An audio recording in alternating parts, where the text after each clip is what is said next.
tap. Tap, tap, tap, tap in. Oh, oh. Tap, tap, tap, tap, tap, tap in.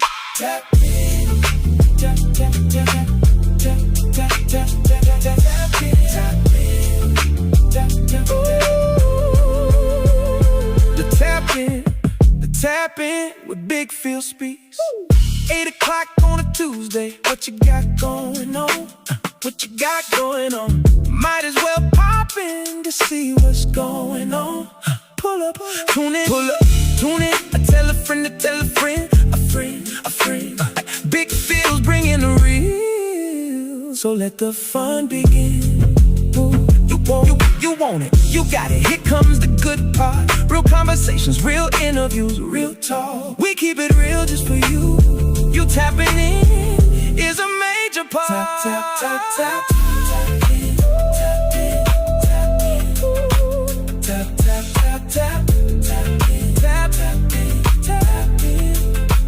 Tap, tap, tap, tap, tap, tap, tap, tap in. Tap, tap, tap, tap, tap in. Tap in, tap in. Tap, tap, tap, tap. Tap in.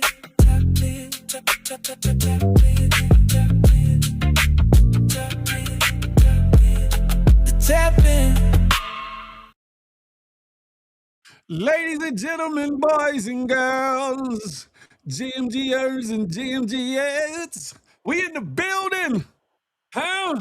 For the culmination, for the starting, for the birthing, for the building of a new show called The Tap In with Big Phil Speaks, where you're going to get real conversations, real interviews, real talk, the real way. You feel me?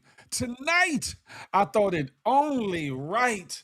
That I start this show with an integral, new edition. New edition, I said. Gotta count me out. New edition to not one, but two shows. Feel the Love Fridays. And not only that, hold up. Feel the Love Fridays. And also the Good Morning Gang Morning Show. Listen, I'm gonna introduce her in 1 second. I wanna say what's up to my good GMGers before I move forward. Who we got in the building thus far? Polo Dolo riding solo from the Kansas City way. Connie Baptiste is in the building. Allure is in here for sure. Donnell G in the place to be. Tiffany, I see you. Listen, those tapping in from the IG side, see the beauty. Tiger Cookie, Grand Rising. Hey, Cookie, how you been? Kenny Griggs, Miss Pyramid, surviving somebody is over there on IG. But let me get back to the story. Listen, I was outside in one of my side hustles. You know what I'm talking about? Demetrius TV, salute. You had me thinking today was Monday. Nah, it's a fun day. It's Tuesday. You feel me?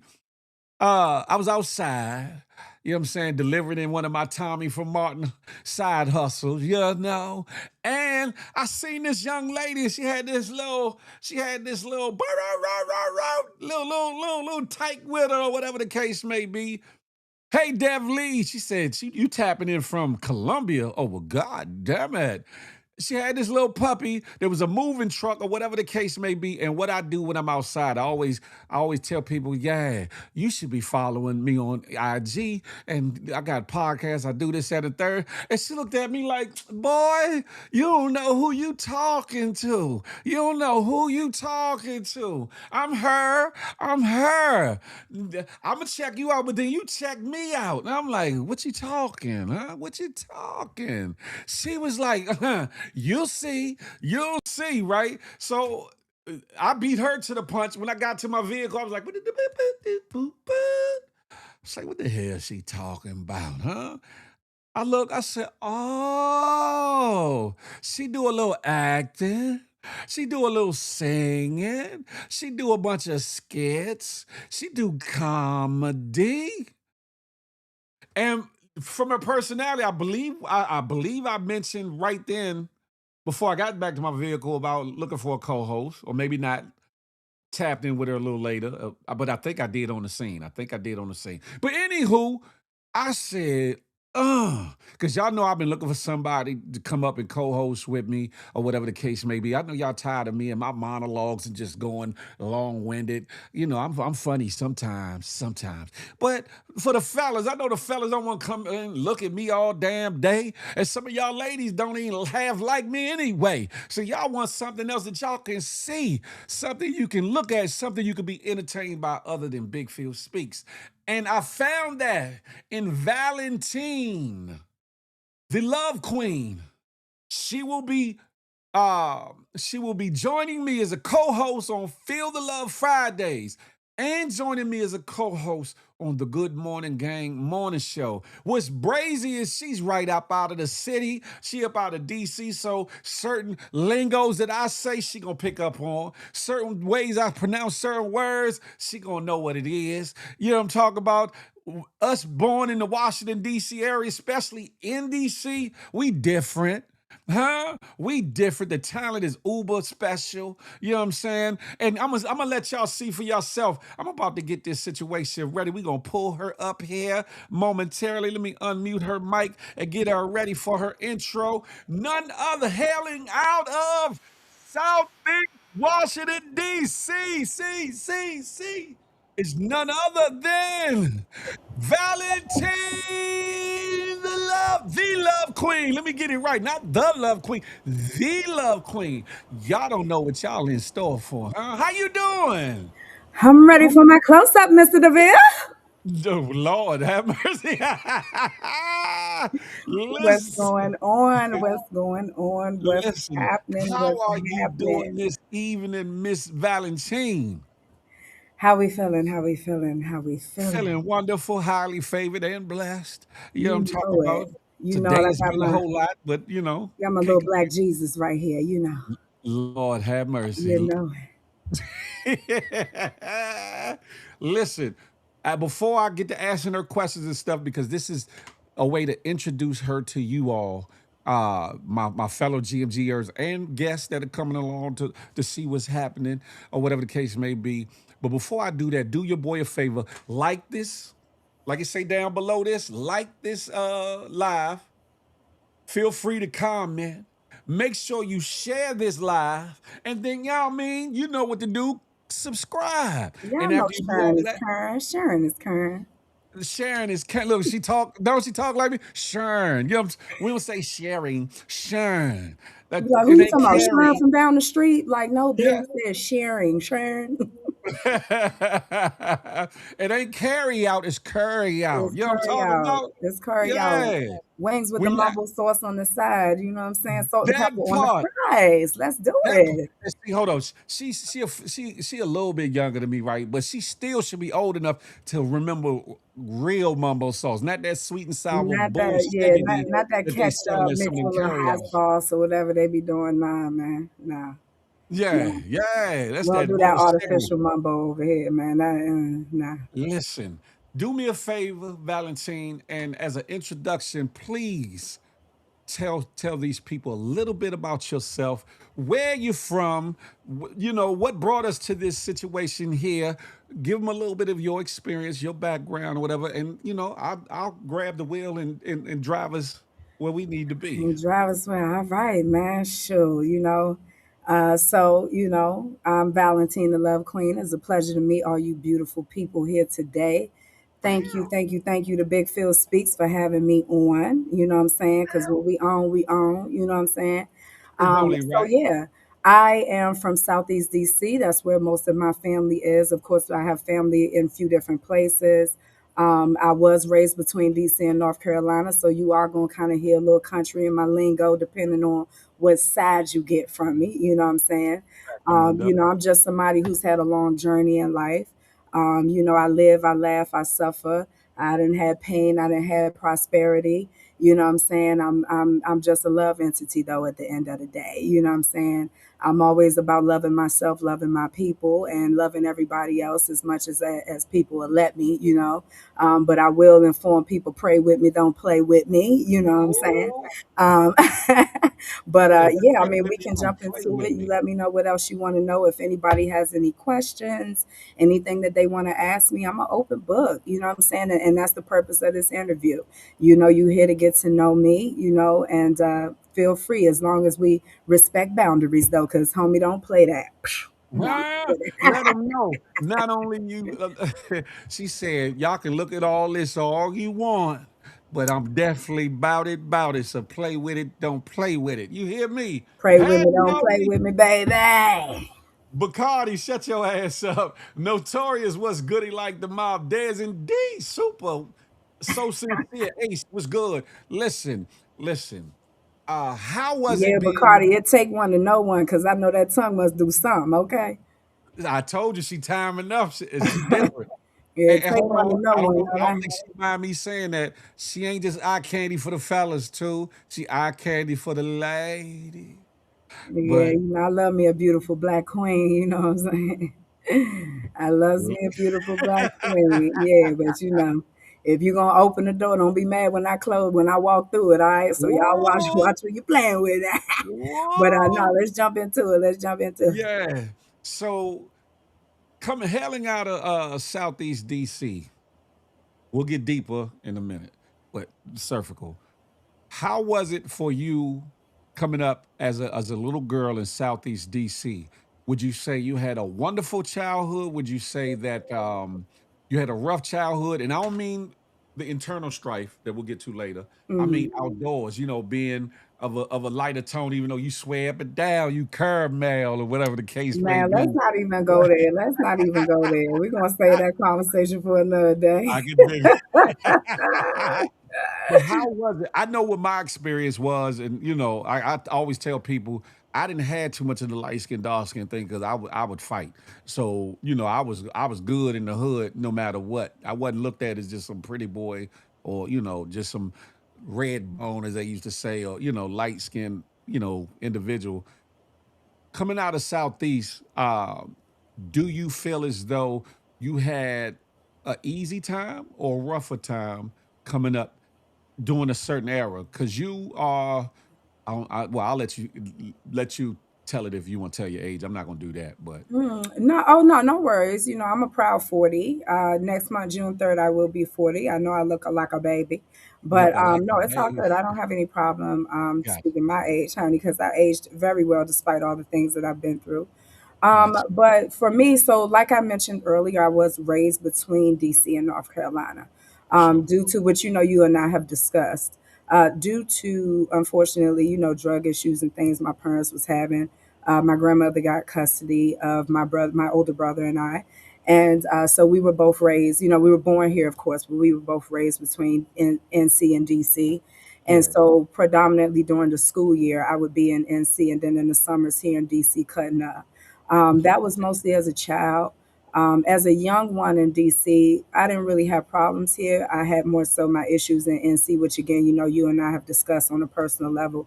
We'll get Mhm. into that a little bit later. Those were really most of my issues there. But Gotcha. for real, for one, I'm going to say this, and I'm going to be clear with this. This is a colorism free zone. You know what I'm That part. saying? We That don't part. do shades. We don't do any, light skin privilege. We don't do no talking about dark skin, brown skin. I don't tolerate none of that over But here. you So glorifying it yeah, all. yeah. I don't want to. Yeah, I don't want to. Yeah, June 3rd, Gemini. Okay, I got a birthday twin up in here. Okay, and June 4th, I see you, Des. All right. You know what I'm saying. She's But one like of the like I was saying, 813. we don't. Yeah, we don't do any colorism over here. We don't do any of that. What we do is loving on our people, no matter what shade they are. We don't do no putting nobody down because of their complexion or That's trying to a fact. uplift anyone because of their complexion on the same note. The thing is, I've always shown love to people, so I always get love back. And any issue or problem that I ever did have, I handled it. You know what I'm saying? One thing How about did me, you I'm handle always going to be honest. I'm going to stand 10 toes. Again, we've discussed that. And that's just pretty much how I am. it? Of course, it absolutely was a struggle, though, because, growing up and not having my parents around, my mother passed at a young age. I definitely had some issues, with a few people here and there. But at the end of the day, the thing about me was I'm a survivalist, and I've always been a Mhm. survivalist. And Sure. I've been on my own predominantly since I was about 15, 16 years old, soulfully taking care of myself. And Mm. that's how I deal with struggles and challenges and stuff in my life. You know what I'm saying? And so I just keep it moving. I work two, three jobs at a time. I hustle. You know what I'm saying? I did my thing on the side. We was talking about that big field. I flipped them chickadee checks. You know what I'm saying? Flipped them chickadee checks. But I did my thing. And perseverance was a huge thing for me, and within me it built a lot of character, it built a lot of integrity. So yeah, I was out in the street, and again, no matter what challenges I faced, I always persevered through everything, and it absolutely was a struggle. The Okay. trauma, the things that I went through, the abuse and things that I went through, but at the end of the day, I pushed through it, because it's always forward, forward, always over here for me. There you go. Let me ask you this, and before we get deeper, let me ask you this: Hmm. when did you discover that you had these various talents and interests in entertaining, singing, acting, telling jokes, being funny, and the whole nine? Well, so I attended Potomac Job Corps. Okay. Again, because of challenges and things I had, unfortunately, I wasn't able to complete high school as I should have been able to. Okay. And again, something we'll get into a little bit later about why. But there I noticed that, I definitely sang, and I would, just kind of be cracking jokes here and there, just being myself, and people took to it. You know what I mean? And we would go on the weekends or after class and go hit the park down the street. Anybody who used to go to Potomac already know, you hit the park down the street. We used to stop at the little liquor store at the top of the hill, get that MD 2020, you know Mad what I'm Dog saying? 2020. Yeah, Oh that MD Lord. 2020, you know what I'm saying? That's back then when we didn't know no better. Used to get that MD 2020. And yeah, but we used to go to the park and we sit, and I was saying at the park, and my ex-girlfriend, she, hit the drums on the bleachers, and people would just like to hear me sing. People was always laughing at me, telling me how funny I was. You know what I mean? And that's kind of where it began emerging for me, where Mm, I started seeing that, I like to make people laugh. My first passion though was poetry. yeah. When I was younger, I had already started doing poetry since I was really, really young. I had Okay. books and books of poetry, and I noticed that people always loved to hear the words that I said, and people felt that I just spoke with a lot of conviction, and I was always appreciative of that. And then, like I said, as I got older, other talents that, people were telling me, yo, you can sing, you sound really good, and because I never got encouragement and things from my family, or friends and stuff like that. So it kind of was just me kind of learning as I went through life, and just meeting other people who weren't haters and was willing to say, yeah, you sound good, and you funny, and you cool as shit, and so Yeah. yeah, it started emerging like that for me. And then from there, as I got older, I just started fighting through some of my insecurities about it, some of my anxieties about it, and just decided to give some things a try and try to work on some skits and do some stuff like that. And I mean, people took to it. I ran up about 17,000 followers on TikTok just off of some BS. It wasn't even really high quality stuff, this, that. It's just people was Uh-oh. like, yo, you're Excuse funny. me. And that's when I realized, like, shoot, I might have a little niche for it. You know what I'm saying? I might Might have a have a little little giving something, gift. something with me. I can Yeah, a dig it. little something. Let me take a pause because I want to give a disclaimer, right? For the ladies and gentlemen that are watching, there's a lot we're going to talk about and a lot we're going to unpack. Um, I think that she has a testimony and a story that some of you all that follow me and maybe even follow her Thank you and so, visiting sincere. here will be able to relate to. Some things might trigger you. You definitely might get a little feelings about it, but I guarantee you we're gonna walk you through it and everything's everything. She's a remarkable young lady with a hell of a story to tell. I'm gonna let her to tell. I'm only here to kind of help facilitate the narration, but she's gonna tell it to you however she wants to tell it to you, how much she wants to tell it to you, or how little. That's her story. But in doing so, is to give you a little inside look at this wonderful lady, and also we we're gonna take you on a ride and a journey so that you can thank you for becoming a member, Jess Susie Q. I appreciate you. We're gonna take you on a journey so you can also see how hilarious this woman there. She's she's definitely hilarious. But it's a lot to discuss. So we're not gonna hold them up or whatever the case may be. Coming out of DC, you said you spent time a little bit in DC, a little bit in North Carolina. Can you explain who you stayed with in both places, if you don't mind? Yeah, yeah, no problem. So, when we visited here in the summers to spend time with our family, we'd be at either my grandmother or grandfather's house, on my mother's side.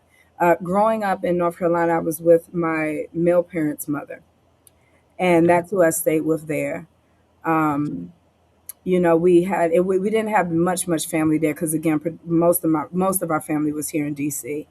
She Gotcha. was from DC, but after raising my male parent and my aunts and uncles, she decided she wanted to take the house in North Carolina that her mother had left her, and of course, since she had gotten custody of us, that's how we ended up moving there with her. Yeah, And again, that's why we would just come back in the summers to spend time with our family here. So that's who I was up under there. Yeah, gotcha. she was something else. Gotcha. In your times, how do I approach this? In your times in North Carolina, would you say that's where some of your traumas and things stem from, or would you say Uh it was yeah, before yeah. then? So absolutely. So unfortunately, a lot of us we're not blessed with good family. Mm, What I've done in my life since the things that I went through with my family, mhm, what I've done in my life is just make a point to build my own village because of how things got were, you. because that absolutely was the beginning and the source of my to go back even further than that. Unfortunately, of course, in the '80s, that was the era where the drugs hit the street, right? I was outside, And I know. that's how a lot of our parents, that Mhm. born in the '80s, crack baby, what I'm saying? Hey! Um, so that's where that era, kind of come from. And so unfortunately, I came out the womb with drugs in my system. Okay. And so I would say even then, that's where the source of that trauma came from. Um, Mm, my grandmother ended up getting custody of us because we were left in the house alone at, toddler ages. Um, and I'm actually going to speak for myself. I don't know if my other sibling, but, left alone. But I do appreciate my older sibling. He would do his best to try to look after me. We're 3 years apart, mhm, and he would do his best trying to look after me, in that situation. And so with all of that going on, being left alone a lot, not being fed, dirty diapers for hours and hours, and mhm. anybody who gone through stuff like that, can fill in the blanks on that. Yeah, that's how our grandmother ended up getting custody of us. We were even separated for a while, and that was a traumatic experience for both of us. But we were brought back together. She got custody of us, and there it was just really an issue of, personally for me, my grandmother had always had issues with my mother, and she Mhm, took a lot of those issues out on me. mhm. The speaking down to me, cursing me, calling me bees, doing a lot of things like that, beating me, really bad. I used to think I was in an internment camp. What I mean? Wow. But it was a lot of that, and And it's you because know, she saw your mother, which was her yeah, I daughter-in-law, just feel or like she saw a lot of my mother in me. mm, I do look she just like my resented. mother. Rest in peace, Gail Denise Bureau. Love you down. I RIP to look Mom very much Dukes. so like my mother. She was just darker than me, as we had discussed, but I look Mhm, very much so a lot like my mother, almost identical. And I just think that she felt like I acted a lot like my mother. I looked a lot like my mother, and I'm not sure if that was like triggering for her or whatever the case is, but yeah, she was never really too nice. The thing I can give her credit for is raising us, feeding us, keeping us in clean clothes, making sure we went to school. Absolutely can give her credit for that. yeah. But the treatment within the household was not a pleasant And hold on, this is experience. your mom's mom or your It was my dad's male mom? parents' mother. Yeah. Got you, Hmm. got you. And, with that treatment, and there's a reason, ladies and gentlemen, why she says her male parent. We'll get there. We'll get there in a second. Um, was there ever a time of reckoning between you and grandma, or conversation even in latter years? I'm not sure if she's still alive now. No, she passed. Okay. She R.I.P. she R.I.P. passed. No, she passed away. She got in a car accident Oh and wow. ended up passing away. Oh wow. Sorry. Um, and Bacardi said wasn't an extension cord. Why that's all black people used to. It was always an extension cord. You gotta ignore. You gotta ignore sometimes because No, they you know listen. I'm goofy. You know I love this Yeah, type yeah. of shit. You know what I'm I'm here, saying? but they gonna try to No, bring you in actually, it some was a years. big, thick black leather belt. That's actually what it was. With You a know what I'm big saying? It thick wasn't. oh Yeah, that joint was Lord. thick. You know what I'm saying? Yeah. Like a cowhide. Oh But Lord. you know what I'm saying? Not. I'm sorry. What was your question? He said he distracted me. I was wondering if anytime there was there a reckoning or Oh, a conversation. yeah, and So kind of you your know, through parents after the okay. time that I ended up speaking on what my male parent had been doing to me for those few years, after coming out and telling everyone about that, it was this one moment where she said, "If anyone would have been hurting you or doing anything to you, you could have told me, and I would have helped you or this that." But the thing is, after finding out, you know, she still moved to men. My stepmother put him out. She still moved to men. Mm, So she still never really, as well as never bothered to try to help me get any type of treatment, you know, oh, therapy, you know, help, just any type of treatment. okay. And when I left there, my sister actually came and got me. My sister came and got me. Mm, She drove 9 months pregnant all the way from Georgia to come and get me because she knew that I was telling the truth because he had tried to do the same thing to her when she was younger. And so she came and got me. That still wasn't a pleasant experience with her, but we'll get into that a little bit later. I won't yeah. discuss that today. But you know, yeah, we never did get to have a conversation. We never did get to Oh, talk about it. She ended up passing away because I just kind of left. You know, when I left North Carolina at about, I think I was about 13, 14, and mhm, I spent that couple years in Georgia with my sister. I came back to DC for good full time when I was about 16. When mhm, I left North Carolina, um, I honestly I didn't look back.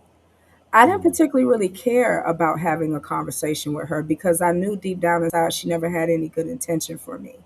She mm, and to be honest, I was too busy just trying to survive when I left my sister's house. Even through my time there, with things that were still going on in the household there, and mhm, with the army guys that you know her husband was in the army, and I was kind of being preyed on a lot, you know, by you know with the soldiers and stuff around on the base and stuff like that. Even through okay. all of that, it was like from the time I left her house, it was just I kind of just went straight into survival mode. Mm, You know, and I ended up leaving Georgia, going there and coming back to DC. And again, same thing, just jumping right into survival mode, working, trying to take care of my business and keep a roof over my head and keep myself fed as a teenager who was supposed to be in school. You know, I was okay. supposed to be in school and being taken care of and taught and raised, you know, and that Mm, just wasn't happening. So I really didn't even have time to really stop and think about anything like that. And of course, you know, I mhm, had started drinking at a young age, and it was just it was just go from there from the time I left that house. And honestly, I didn't really ever see her or have much of a conversation with her at all. And then next thing I know, just some years later, I ended up finding out she went head on with an 18 wheeler. oh You know, wow. so yeah, we never did get to have closure, but you know, we discussed that. You know, with God, when you have a good relationship with God, you know, that's not particularly needed. You know, I had a conversation with God, and throughout my time in therapy and psychiatry, I worked through my issues in regards to that. But Yeah. did I, if the opportunity would have presented itself, would I have wanted to? I can't say I would have. I can't say that I Mhm, would have because again, she never really had any good intention for me. And as time went on, I learned that you know I'm only willing to work things out with people that want to work things out with me, that want to love me the way I'm gonna love them and have good intention for me as I mm. would for them. So I can't even say I would have wanted to, even if it had presented itself. Okay, so backing up a little bit, and this Hmm. is up to you if you want to discuss Oh it or no, no, not. you good. Let's go in. We talked about this. It's all good. Yeah. Um, this is key words. The male parent, uh, Bacardi got gra- me cracking up over here. I'm sorry.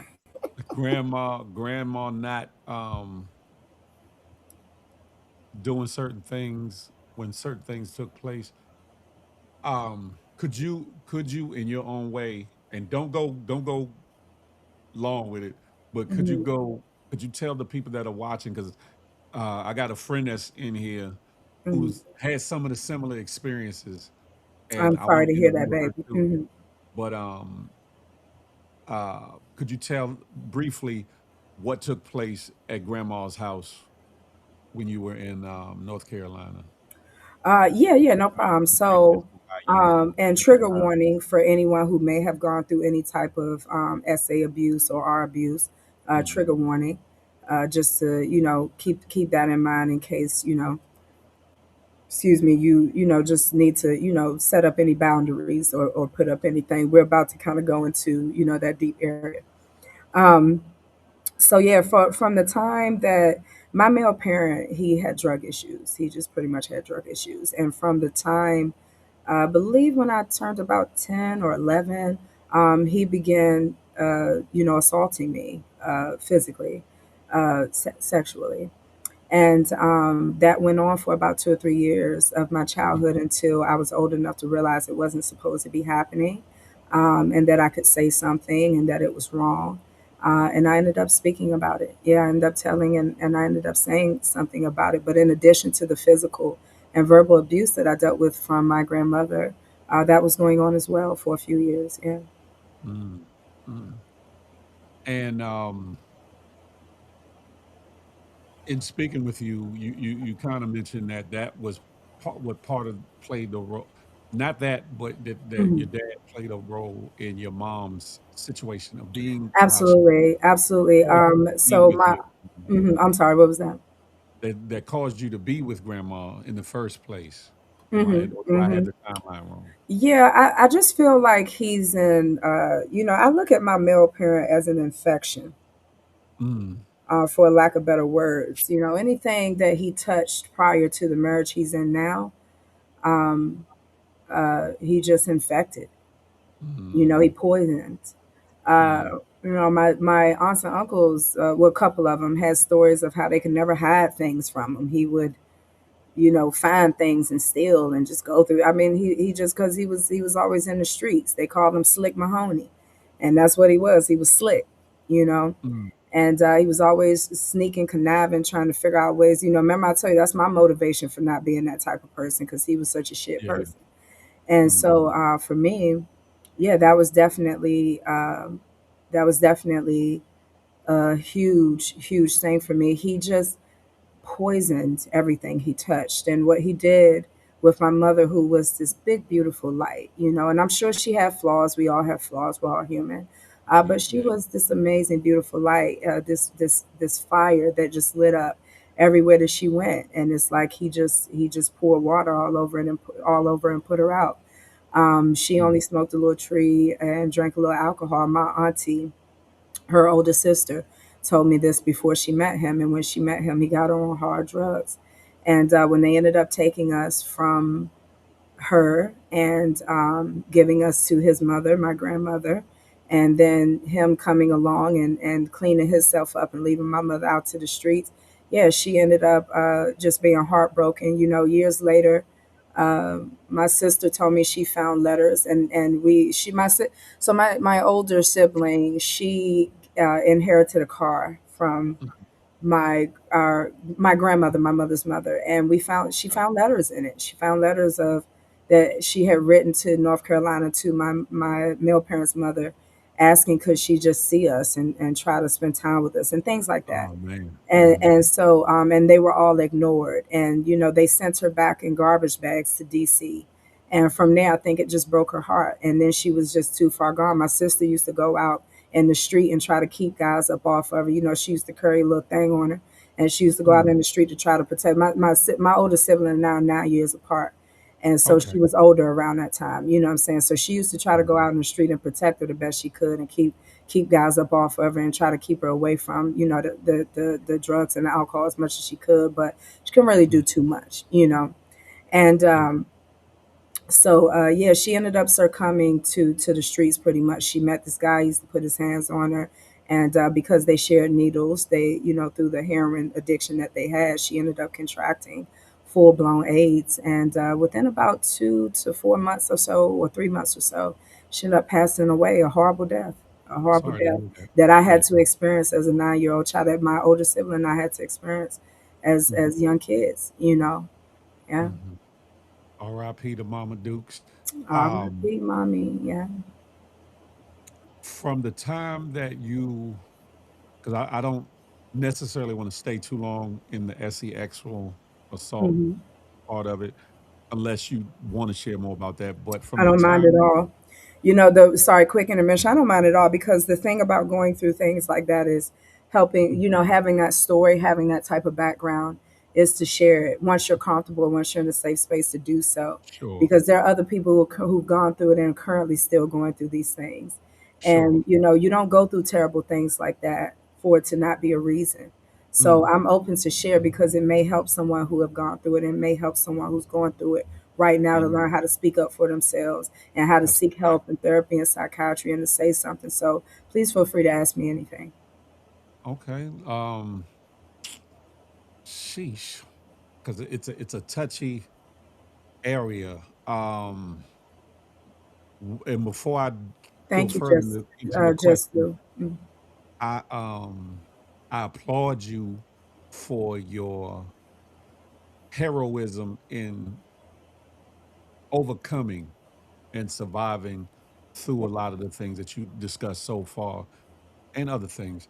Thank you. Um, to be able to sit here today to talk about it, because some people don't come back from it. Some Mm. people don't, they internalize it and go bananas.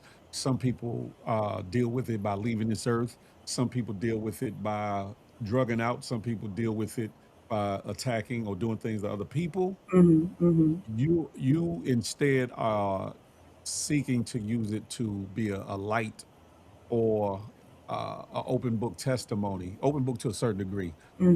Hmm. testimony to others that may have been through it or Yeah. whatever the case may be, to let them know that they aren't alone. Yeah.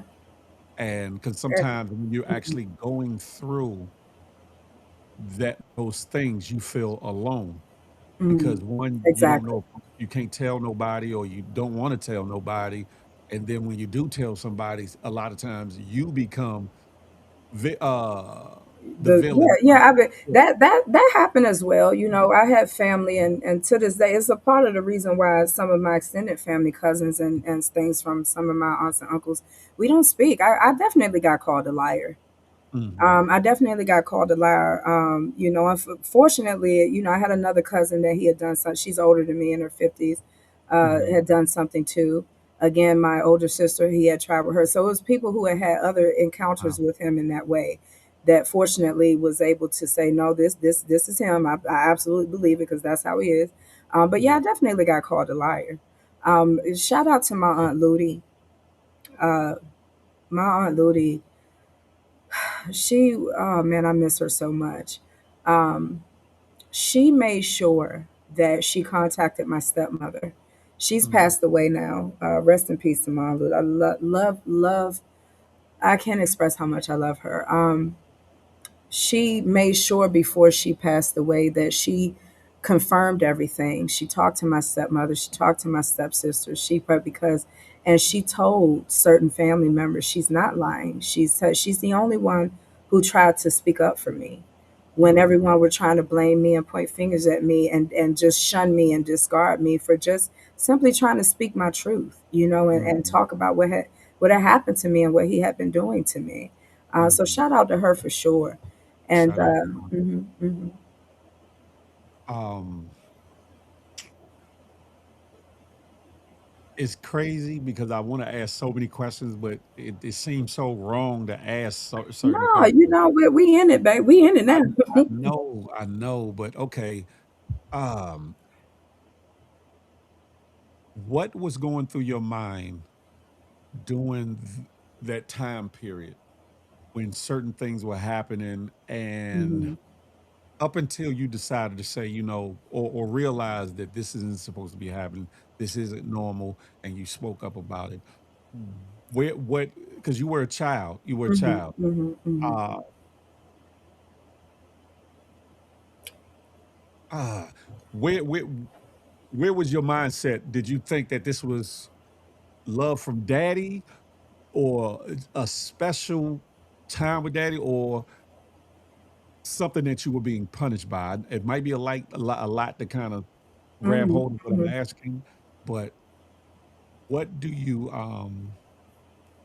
where do you say that your mindset was during that period?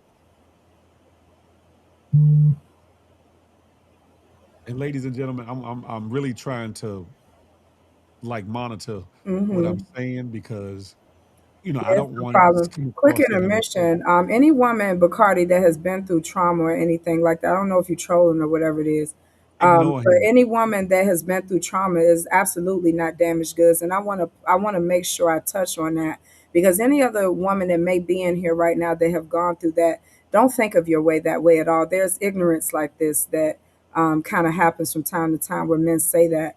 You're not getting catfish. We didn't ask for these things to happen to us. These things happen to us. And at the end of the day, just like I'm sitting here talking about right now, you can come out of it.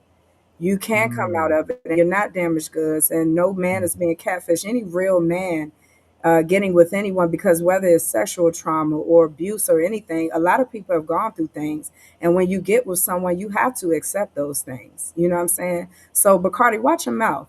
Don't ever disrespect women like that who've endured trauma. And there are also men who've endured trauma.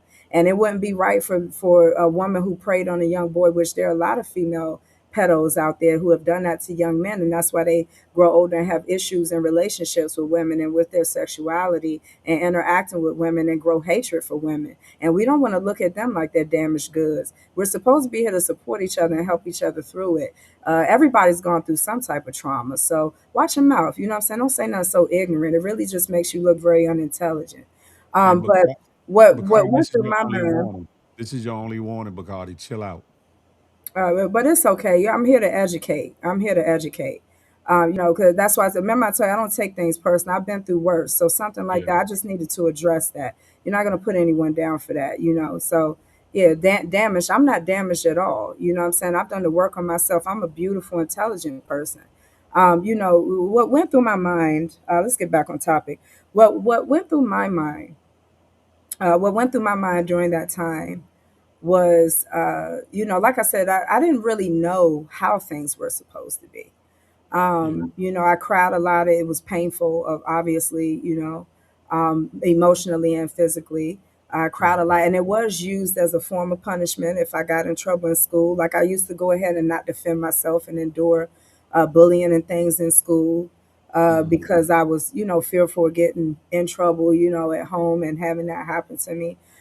It wasn't until I got older and I just started paying attention that other girls' fathers didn't touch them that way or hug them that way or treat them that way or look at them that way. And I just started putting it together. I think despite the fact that I did lack a lot of proper education in life, I always had a lot of common sense. mhm. My common sense, I feel like, was one of my strongest techniques through my survival eras in my life. So I think at a certain point, my common sense just kind of kicked in, and I started getting a little older, and I started realizing like, why are we always hiding to do this, and why doesn't anyone know about it? And why does it hurt? Why does it just like inside my soul just not feel right? You know what I mean? And yeah, from there, like I said, my common sense just got kind of kicked in, and I was like, I don't think this is supposed to be happening to me. And Mm, yeah, because when you're a kid and you don't have anything else really around you, all you know is what you're exposed to. You don't really know what's supposed to be happening, what's not supposed to be happening. Often I would think, maybe I'm doing a lot of things wrong and this is what I deserve. I wasn't particularly sure again until I got old enough to know better. mm. Okay, and then when you started to realize that it wasn't right, it Sorry, wasn't Simon. What supposed. I did was correct you, sweetie. You didn't trigger me at all. I just corrected you on something. If you can't be receptive again, that's just something that shows your lack of intelligence.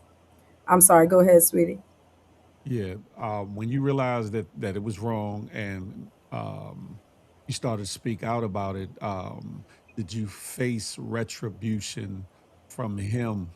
Because I'm pretty sure at that time you might have started no, and I'm saying no or stop or whatever the case may be. If you weren't doing that all along, I don't know. So I could be assuming, or whatever the case may be. But once you realize, hey, no, no, this isn't normal. This isn't right. This isn't good. Did you start speaking up, speaking out, fighting back, fighting them, acting out? I know somebody else that went through it with somebody, and they started fighting, like Mm. cussing them out, and like Well, again, moving. because I was so young, mind you, again, I was only about 12, 13. You know what I mean? So because I was so Somebody young, out in. Go ahead, keep talking. I don't really particularly care about you being viral. If you go viral off of something like this, you're gonna get dragged. I mean, I don't need to watch my mouth. You need to watch yours. So you know, I don't. What the way that it kind of happened when it came out was that so there was a oil that he used to use on me, and my step aunt, kept noticing like, why is my oil always ending up over here when I leave it here? And I kid you not, that's how it came out. That's how it came out that day. And I said to her, I said, well, my dad uses it on me. And she just kind of turned around and looked like, what you mean you use it on you? What you mean use it on you? And I told her from there the details. And, pretty much from there, the shit just hit the fan. Oh no. Prior to that, I didn't really do much fighting. I know that, like I said, because the thing is, I had always been a gentle soul. I'd say more so the streets made me into a fighter, being forced out on my own, having to raise myself, take care of myself. That's what it was always in me. I was never a sucker, but I just wasn't naturally that way. I've always been a gentle person and just wanting to be like a loving entity. That had been in me since I was a kid. It was the things that happened to me and the things I had to go through that forced other sides to come out of me because it's either like you sink or swim, and I'm a swimmer. So Mm, anytime that I was faced with challenges or anything, I swam. I ain't sink, and that's what really mm, brought other things out of me. There absolutely was a time I was getting ready to take his life. I never fought him during that time, like because again, I think it was just such a traumatic experience for me, and my brain didn't really know how to process it in that mm, way. So I would just kind of sit there and cry through it or just suffer through it and not really put up too much physical fighting. mm, And then, I have this weird way of functioning through terrible things. I think because I had just been experiencing horrible things happening since I was such a young child, I just mm, had this weird way of adapting and just like functioning through these things. And mm, so, and like I said, like I've shared with you before, I absolutely had a moment I was getting ready to take his life. The mm, first time I bled, the first time that I bled, other times that it happened, it was just painful. But there was this mm, one time I bled and I couldn't stop bleeding. And for me, in my mind, it was like the final straw. And again, this was literally a short time before I ended up saying something because I started realizing this wasn't right. And I'm like, I'm in pain. Love doesn't hurt. Love shouldn't hurt. And I see right. other little girls and they're happy to be with their dads. They pick them up, they protect them, they keep them safe, they love them, and it's not in this way. Why Mm, does when my dad loved me is painful. ooh, And so mm, I went in the room and I was about to I was about to put a knife up in him, mm, but I thought about like I said, I was so young and all I could think about was my brothers. Um, I love my brothers, and I thought about them. I thought about them because my older brother, mind you, no one knows what was happening, what was going on, mhm, and in a situation like that, if you do something like that, the other person, the way that the law sees it, the other person isn't there to defend themselves. It would have mm, just been my word. And I'm sure they would have probably threw me in, juvenile or whatever, or locked me up until I was 21. He wouldn't have been there to say, I did this or didn't do this or whatever. And like I said, I thought about my brothers. It was a picture of my little brother in the room, and I turned around and I looked at his face and I said, man, I can't do this. I can't do this. But as I said, I knew that it had to stop. So shortly after, that's when my aunt said that day and mm. I said something. I know that's right. Um, after you told your aunt, after you told your aunt, and you said shit hit the fan. What actually did happen? Did it cause a blow up in the family, or did people kind of hedge in around him as opposed to hedging in around you? So his mother, my grandmother, is she more so did that with him. Mm, Like I said, we had that one brief moment of her, if anyone would have ever been hurting you or doing it, we had that one moment of that. But pretty much for the most part, she was looking out for her baby boy. Even though when I told, he fell out in the bathroom crying, my brother ran out of the house. I think he just couldn't process it. He has his own stuff he deal with. I think he couldn't mm, process it, and mm, and he was in the bathroom on the floor like a baby crying, saying I'm sorry and this that. But she still kind of, it was, I think it was just her instinct as a mother to try and protect him. But my mm, stepmother, she absolutely put him out. She put him out at that point, because he had tried something with my stepsister some years earlier. I don't mm, know how they hashed that out because she absolutely said something. I think that was another time for me where I realized like this way because my stepsister had said something immediately, like, and so and my stepmother's siblings never liked him.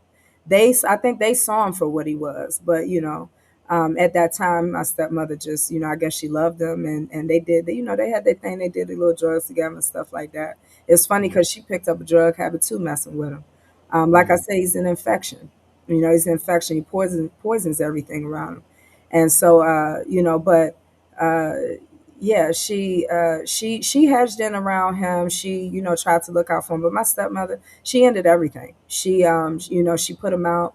She cut all that off, and they actually tried to keep me. They tried to keep me at their house with them because my grandmother took him in.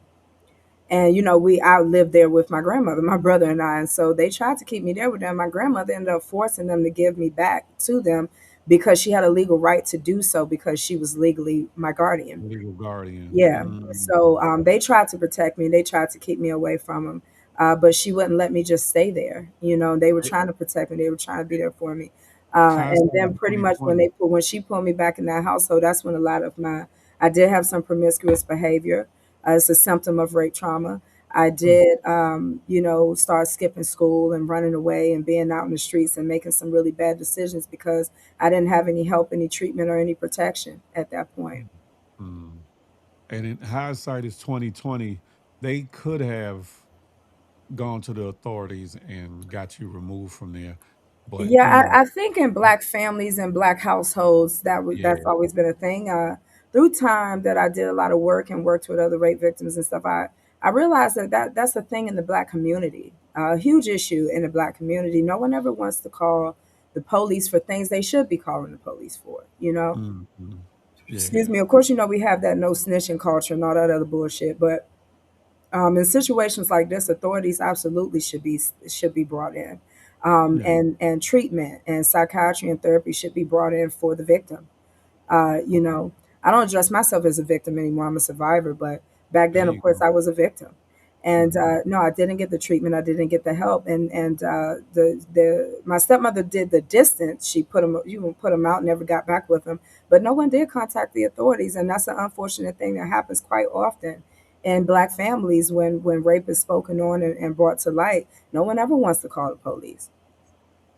that's a fact, and that's something that What's we up, Wally B? Sorry, Papa. What's up, Wally B? Thanks for joining in, babe. that's something that we as a community, we as people have to get together.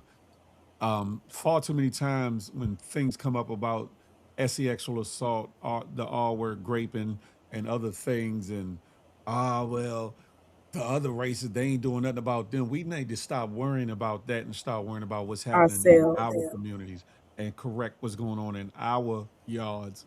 Then we can worry about the neighbor's yards. We got to trim We the gotta, yeah, grass, we gotta say keep the it. rats, snakes, You and know, roaches out our own shit before we can worry about exactly. I the tell next. people all the time, if your own house isn't in order, you can't go trying to regulate someone else's. You hear We have me? to get our Yeah. own house in order. I speak a lot about that when people talk about the racism and abuse we deal with from, other races and stuff. But I'm like, at the same time we mistreat each other, we don't support each other, we murder each other, excuse me, I forgot a certain words we can't. But we pew pew each other and all of that, and we abuse each other. I mean, we do so many things to each other, and that's sometimes what makes it hard for us to ask for respect from other people because They don't respect us because of how we treat each other. And I know some people can just will, disagree with that, but I'm not disputing the reasons for it. I want to be clear. Of course, as Black people, and if you have any education on obviously what we went through, slavery, all of these things, we know why we're like that. But I think that we're not as proactive and educated as we need to be on fixing that within ourselves and within our own communities. And that's what causes us to treat each other that way. And as long as we keep treating each other like dogs, other people keep treating us like dogs. We have to get That's a our house fact. in order. We have to get That's our a house in order. Yeah. that's a fact. So at a time when they tried to get you out the house and grandma asserted her legal rights, how long after that did it take for you to get up and leave of your own accord, or I think you said your sister came and got you, or whatever the case may be? How long of a period of time was that, and did things still happen after it was outed? And No, the essay abuse from him stopped.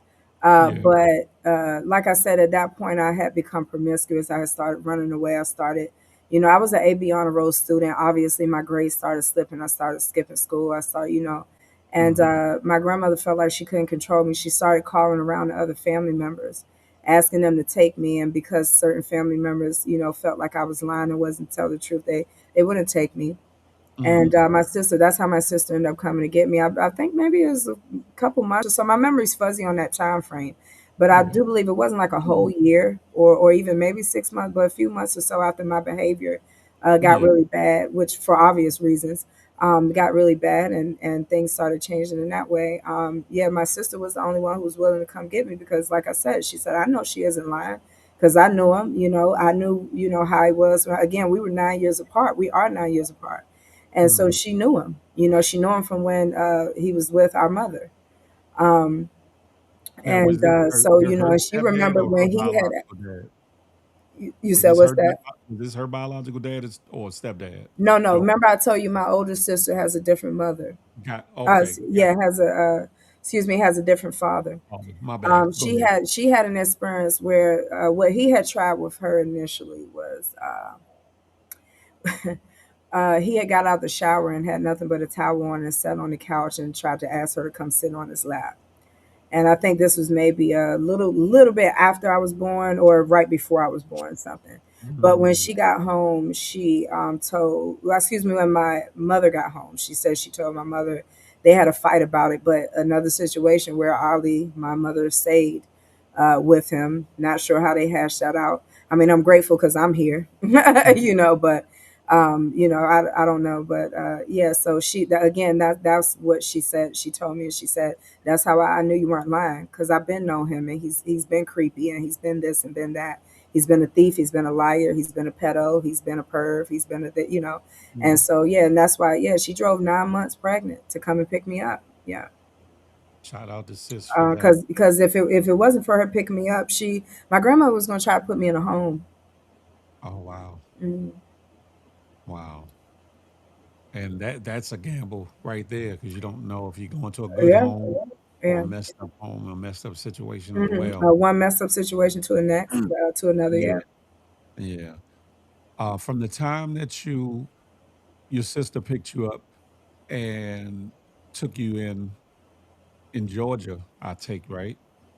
Yes. Yes. From that time to how long were you living in Georgia to when you came back to DC or whatever the case may be?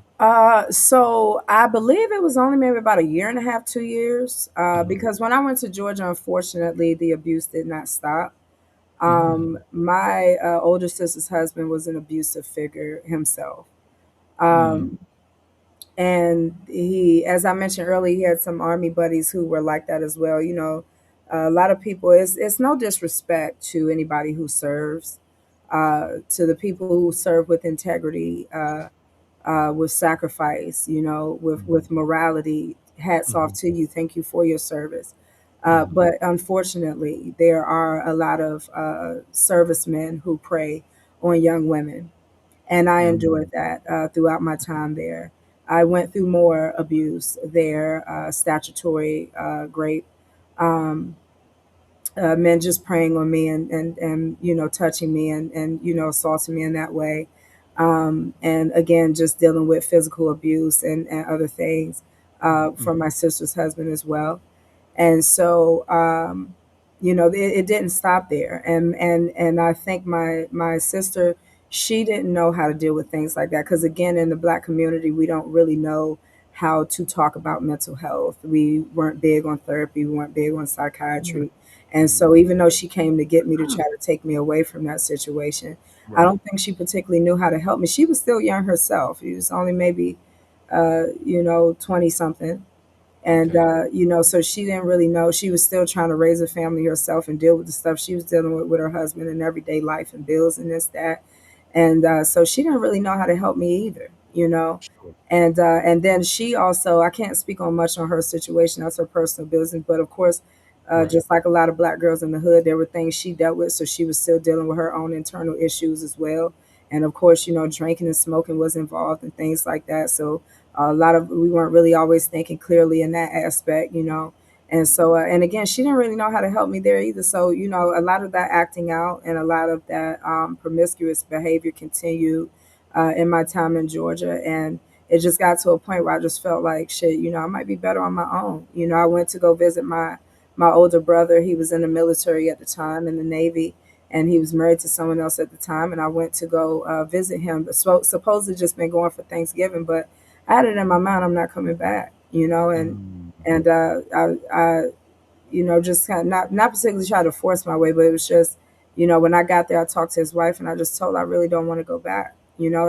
I was continuously preyed upon. It just seemed like every Mm-hmm. time I came around, I was just always being preyed upon, and just treated more so like an object than a person. And so I was still just trying to find my way and get through a lot of that. Let me ask you this, because it seems like there was not a lot of help, Mm. not a lot of understanding. Who or where did you find the wherewithal to say, okay, I need to talk to somebody, or I need to really Thank deal you, with this, Michael. unpack this, and so that you can, as a survivor, get through it and get to the other side mentally? So some years ago, I want to say, what at this point, it's been about 7, almost 8 years now Mm, ago. Excuse me. Um, I started dealing with suicidal ideation. mm-hmm, And because it just all, I think that along my spiritual journey, again, from the time I started going through things at such a very, very young age, by the time I got to my 30s, like my early 30s, I was kind of tapped out. Like I was just kind of mentally, physically, emotionally. I had still, even after leaving Georgia, went through other assaults, mm-hmm, other things that I haven't even told a lot of people. It's stuff my family still doesn't know, happening and things like that that I've only mm, talked about in therapy and psychiatry. It just seemed like from the time again I was born with drugs in my system and just shit after shit after shit after shit.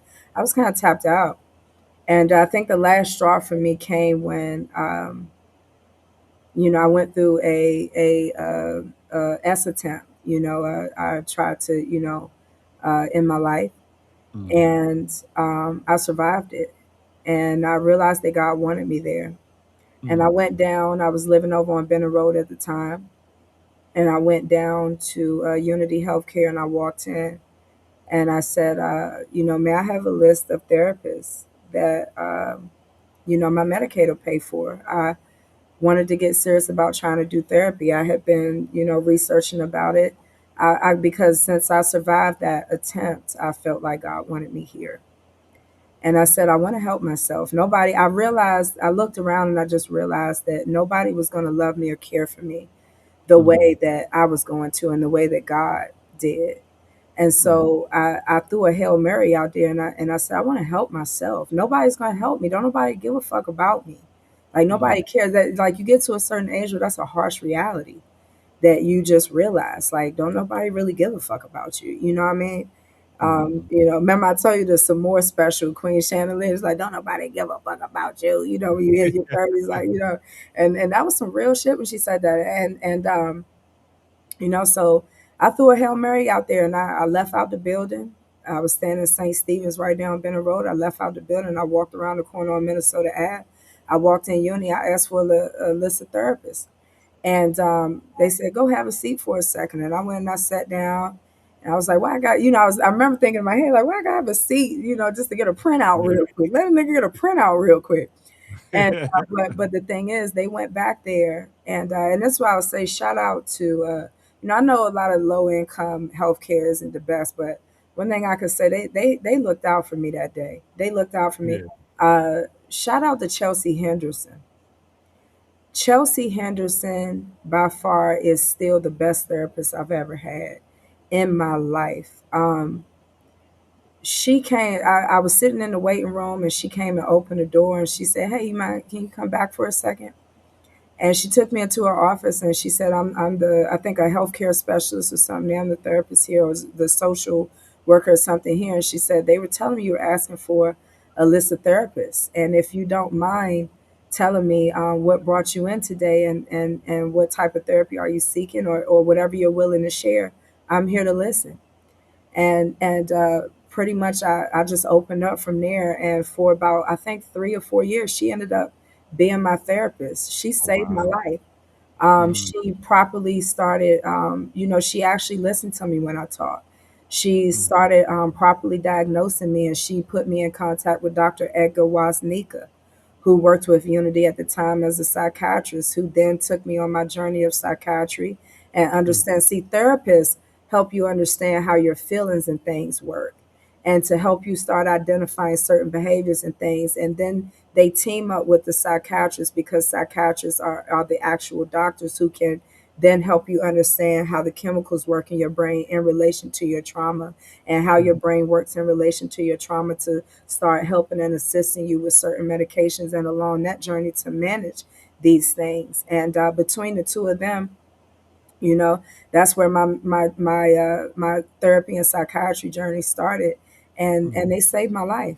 They saved my life. Absolutely. I've absolutely, they left. They both ended up leaving Unity, and I haven't found another therapist and psychiatrist like them since then. But I was Yeah. very happy because even after they left, I was left with all of these tools and methods that I had to manage, since then. And I've absolutely still gone back into depression since then. I still Mm-hmm. deal with psychiatry, but because those medications that have been prescribed, I have access to them now.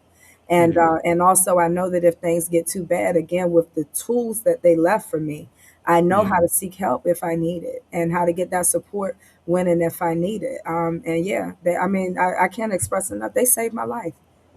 They saved my life and my dog Cujo. Shout out to Cujo. Boo! She Woo, got this woo. little, Woo, woo, this woo. little, look like a Jack Terrier to me, but it's not a Jack Terrier. It's a what kind of dog? He's a West Highland Terrier mixed with a A Yorkie. That's West my Highland baby. Yeah, yeah, Terrier yeah. mixed with a Yorkie.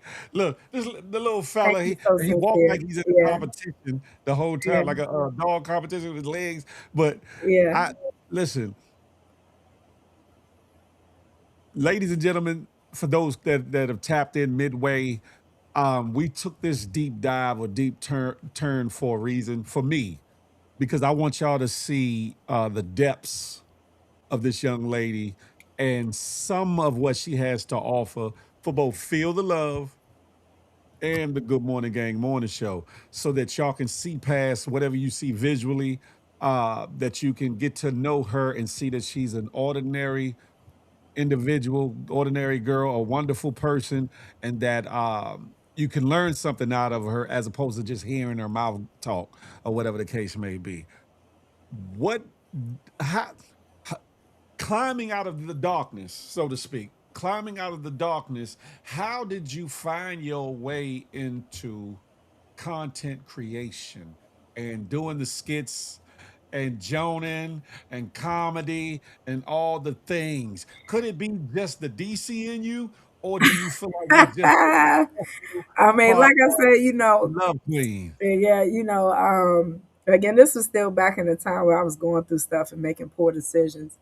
Yeah. Um, and drinking too much and doing all this. It was times I used to sing with the go-go band and I make a damn fool of myself on What stage thinking band? I could Hold on. sing. No, No, no, what we'll band? get back to that later. But thinking I could drink and do all, but this is back in those times when I used to hang with my cousins on the porch over on 7th and Alabama at my uncle's house. And Yeah.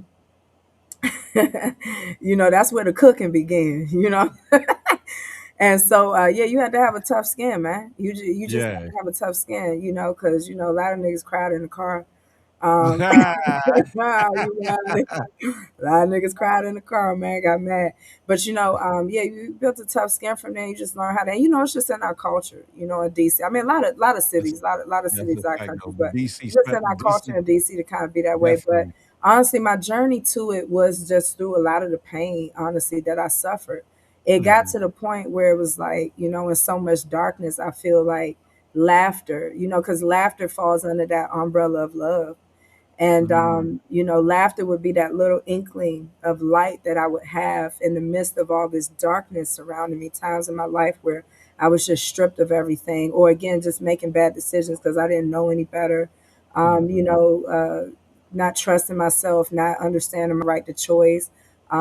Thinking I needed to lead with my sexuality, with my body, just a lot of poor decisions, drinking and things, and I functioned through all these things, but I was still hurting myself, and it Mhm. would leave me in this really really dark place. And what would bring me out of that place with that was that laughter. Like I would just, I could still find a way to smile through all of this terrible shit. And I was just like, and again, people would be like, "Yo, you so funny, like you funny."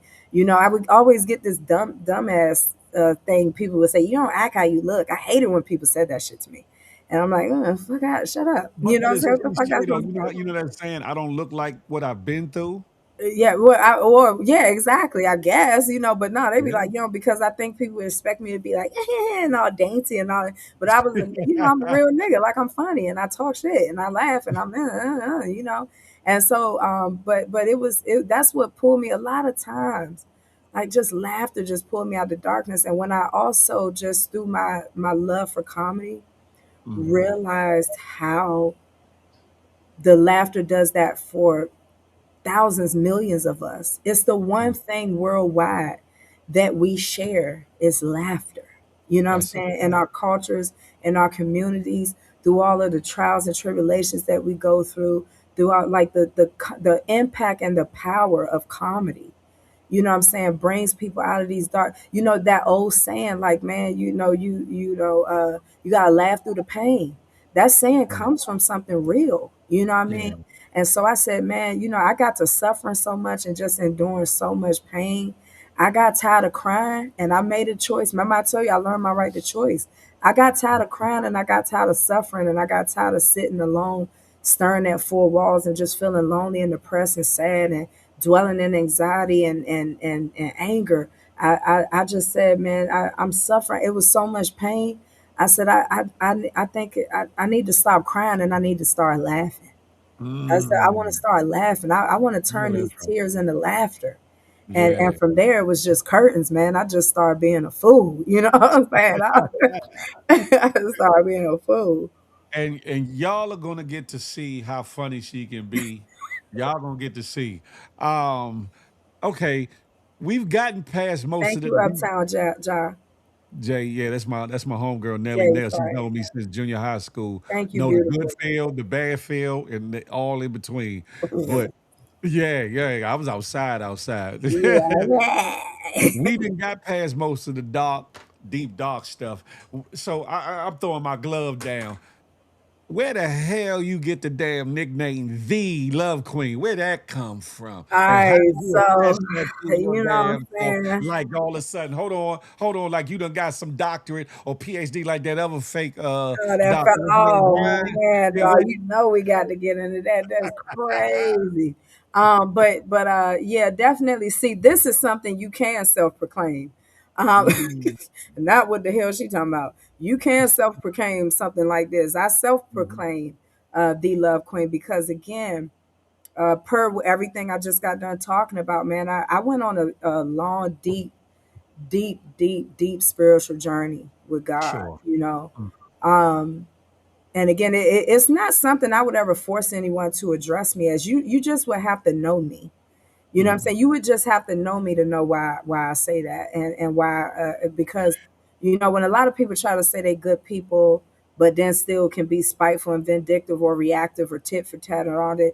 It's like Mhm. you might not be the worst person, but if you still can't find it in your heart to just be genuine and pure despite what you may endure, then you Sure. won't understand why I address myself, because I can endure a lot, and I still won't be vengeful. I still won't be petty or vindictive or reactive, and I can be, but that's more Mhm. pertaining to my mental health.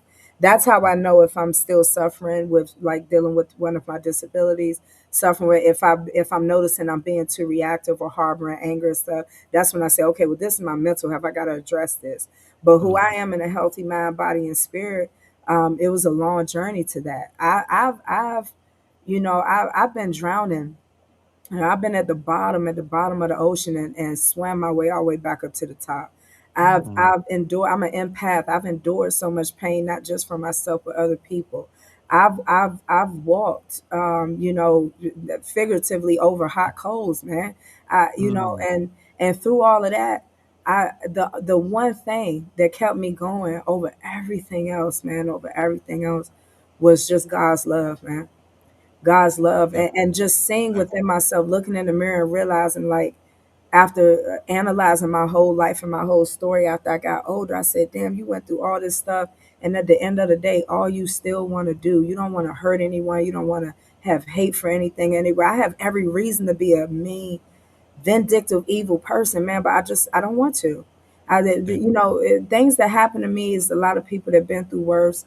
Um, you know what I'm saying? It's nobody else's fault. It's nobody else's problem. These are my own things, my own journey, my own trauma. But then You it's don't not get your to, fault neither, though. yeah, you don't get to come out into the world and be that way. And I looked at myself and realized I have no desire to. After everything Mhm. I've been through, I have no desire to. And my spiritual journey took me on a roller coaster, and I suffered. And I mean, to the depths of my soul, like to the pits of my stomach, I felt pain. But through it all, I felt love more.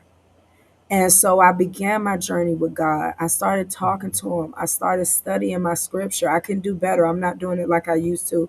I'll take accountability for that. But I started studying my scripture. I started taking my time to really understand God and what He required of me. Mhm. And that was greater than anything else that I endured then and I endure now. And I was just reminded of that this past weekend on the phone with my homegirl Tasha. Shout out to Tasha. Love you, Shout out baby, to down.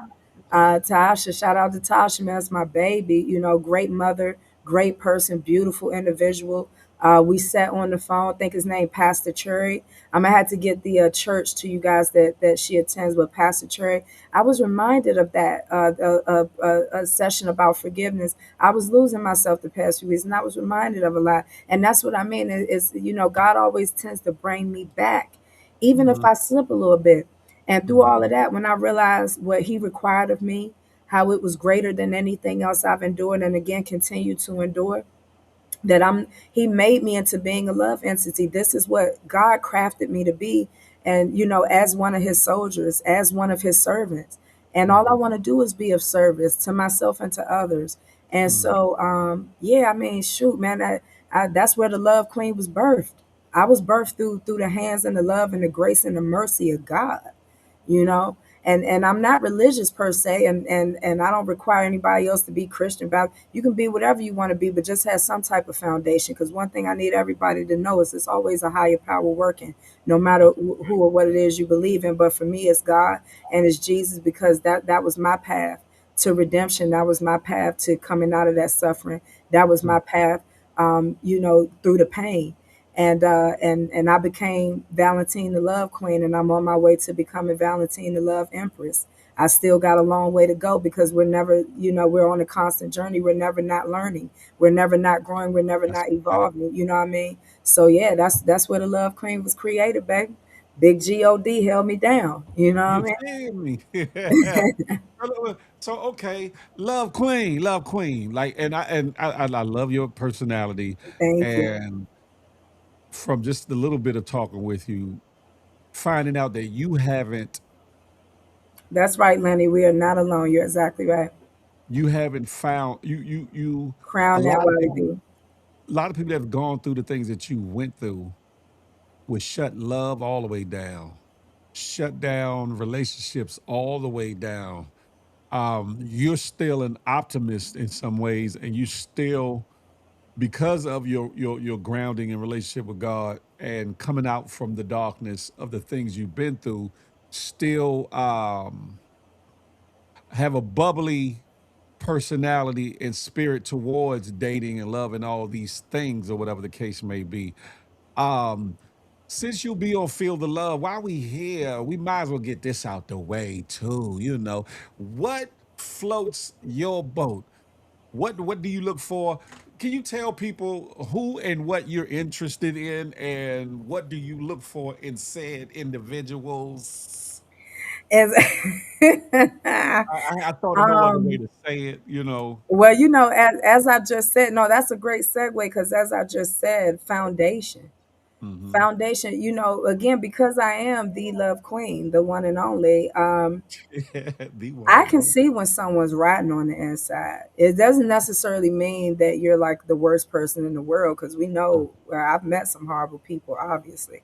It doesn't Mm-hmm. mean you're the worst person in the world, but a lot of us who like to think we're as good as we think we are, we're not. And like I say, even myself to this day, I still slip up. I can be a little mean sometimes. I can be a We bit all of a got flaws. douche. You know what I'm saying? Uh, But the accurate. thing about it is accountability and have it, which you can do when you don't have this rotten energy festering inside of you. Foundation is what Mm-hmm. I look for all the Mm-hmm. time. Morality, a person that follows a moral compass, has some integrity about themselves. Mm-hmm. Accountability, someone that can be humble enough where when they're not their best self can just take some accountability and say, I apologize, like I'm sorry, because none of us are going to be perfect. Someone who knows how to be of service to others, because that's how it is. We're all connected in this world. I mean, nothing in this world can function alone. Can I cut in? Ladies and Absolutely. gentlemen that's been around me and feel the love. Don't all that sound familiar? Sound highly familiar. It must be something in the DC water. I don't know. They But don't make them like us no more. y'all in store for a whole lot. And I ain't mean to cut your wisdom. No, no, you But good. You good. That's what we're but you here still for. danced around. You still danced around the question I had asked you, No, and I that told you. I maybe a said, DC I just 32. need you to be right on the inside, on the I, inside that's parts. it. Let's take it That's back it. to the beloved, on the inside parts. I just That's need the it. inside parts to be right. That's it. They just got to be No right matter on the what the inside. exterior looks like, if those Okay. inside parts ain't right, then no, I Oh, can't work with you, babe. I need them inside parts to be right. Anything else yeah. I can deal with. Now on the exterior, I say, you need to know how to wash your ass. You need to know how to, take care of yourself, be I hope groomed, so. all that. Yeah, yeah. Like, we need to make sure all that is in order, you know what I Make mean? sure your But bow walls and other parts and is that not exactly, you gotta get up in there. The top part of your butt crack right there. You got to wash that too. not the Don't be one top of the part. people. Yeah, don't be in the top part of your butt crack. You gotta know how to wash that too. You know what I'm saying? Don't be one of the people that let the soap run down on your feet in the shower and think that your feet clean. Like, no, Right. you got to wash under your feet. Like, I need somebody to know how to wash their feet. In between the toes and all that. You know what I'm saying? But yeah, you got to. You just gotta. Yeah, hygiene. You know what I'm saying? Keep yourself grown, keep yourself up. I don't need you to be PA. That's Mufasa. I don't need you to be all of that. You know what I'm saying? But yeah, just be clean, well presentable, look good. You know what I'm saying? And like I said, more so for me, what I need you to do is just have them inside parts together. Because if you have them inside parts together, no matter who you are, friend, lover, whatever, I can rock with you all day. You know what I'm saying? But I Mm. ain't artificial. I'm authentic, and those two things don't go together. So vinegar and oil don't go together. If you ain't got them inside parts together, baby, me and you ain't gonna click anyway. You know what I'm saying? 'Cause, yeah, I kind of forewarned her. I said the DMs is gonna start DMing. It's gonna be some brothers and some sisters trying to holler. However she handles that, that's on her. She just know to keep it professional away from the show because been there, done that. But I feel as though Valentine but has a and lot. I'm sorry if you could make sure don't forget that thought you about to say. But also a thing with me is that I'm not for everybody anyway. Anyway, I believe in exclusivity. So, Mm, they can hit the DMs all they want to. You know what I'm saying? mm. I'm not really big on always trying to be on all that. Anyway, like I said, I've been through things and I have to be handled with care. So What anybody year that's was you looking at me born? and trying to operate just off of a physical, thing and all this and that, again, we ain't gonna mesh. We ain't gonna mesh at all. But what was you What saying, year was you Papa? born? What year was you born? I'm an 86 baby all day. How old was I in '86? What No, you I was too 52? young. I was too young because it seemed like my DNA is oozing out into some of your responses, right? So I'm like, what I'm saying? But nah, I was too young. I was outside, but nah, I Was might have been outside shooting. cutting up. I might have been shooting air back about that time. Poof. But Ah, but nah, I'm being funny. But what they don't understand, and ladies and gentlemen, before she goes, we're gonna have her give out her social media or whatever the case may be. She has some very hilarious skits. What you trying to say? What you trying to say, Nelly Nail? I was old enough. You trying to say I was old enough? Don't do it. Reconsider. Read some read some literature, literature on the subject. Nelly.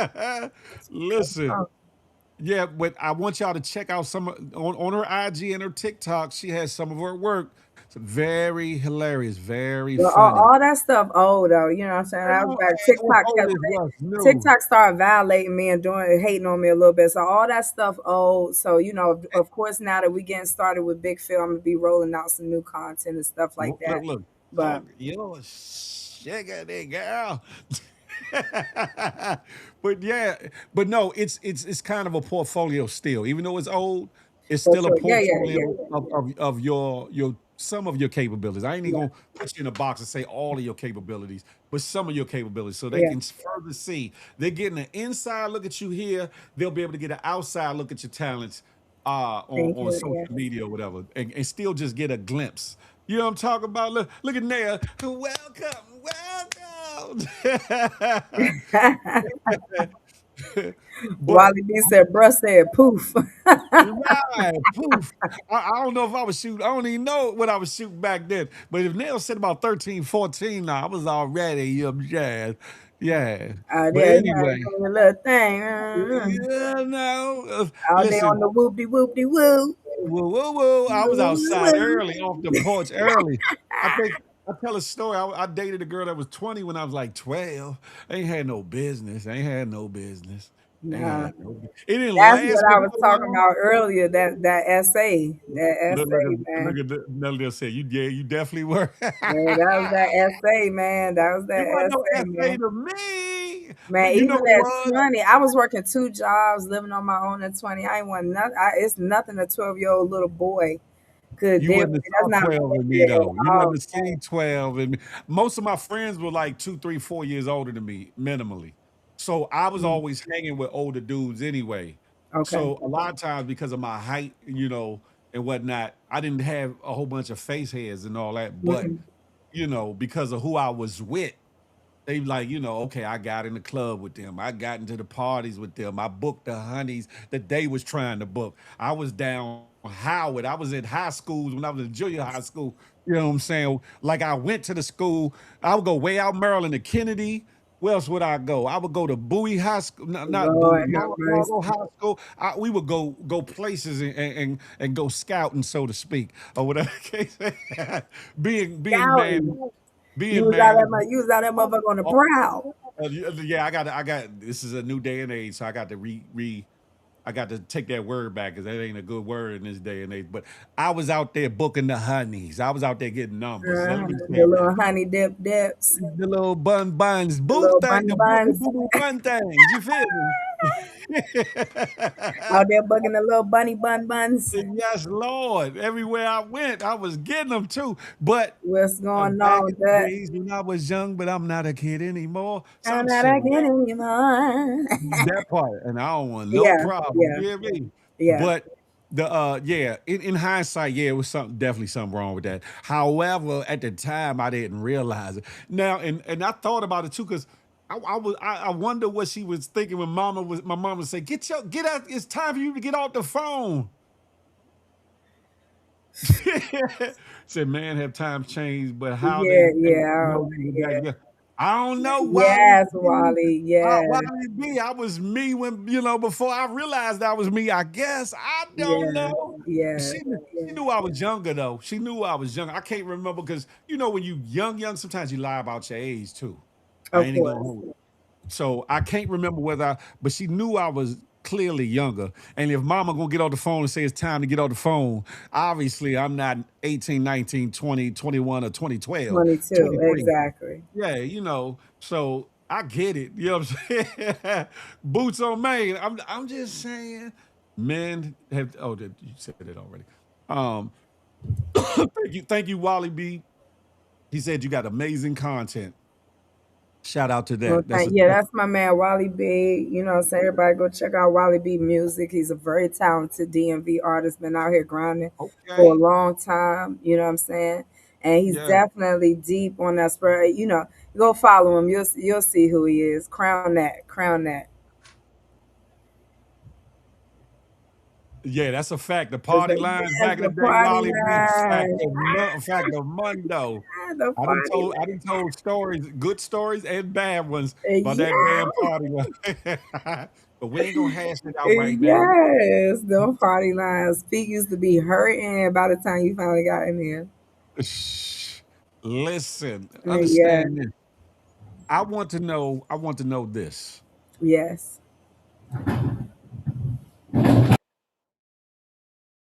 Is the full reason why you call yourself the love queen because of this journey of you overcoming, Of or course, do Wally. you Mm. or do you feel as though you are her, and that's part of your psyche saying, yeah, I'm her, I'm Valenteen, yeah, the love queen. Do you feel as though there's a duality in that statement?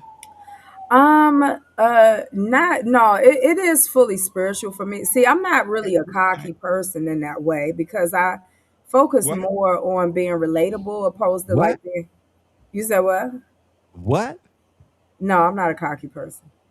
Never that. I'm never going to be a cocky person. I don't believe in that. I don't believe in being cocky in that way. And I'm not putting anyone else down who if that's your Maybe. thing, that's your thing. But I Yeah. don't really believe in being a cocky person. I mean, I've been knocked down the sides too many times to ever try to Mm, walk around, with that type of attitude. It is fully spiritual for me. Now, to answer the question that you I asking, respect that. that's a different side of me. That's taboo. You know what I'm saying? That's Oh yeah. Oh, I forgot to tell y'all. She yeah. got characters and personalities and whatnot. Their emotions, She their introduced y'all. emotions, their emotions. Oh, my fault. Not personalities, emotions that make you Different cry sometimes. emotions, yeah. So when we get into that side of me, no, that's not the love queen. The love queen is strictly for, that spirituality. But if you want to get into, we want to get into, what I be going out on my type time out Catonsville, you know what I'm saying? That's all taboo right there.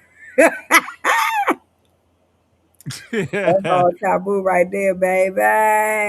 Y'all are in for a treat. I'm just gonna say y'all know how we give it up on Feel the Love on Friday nights.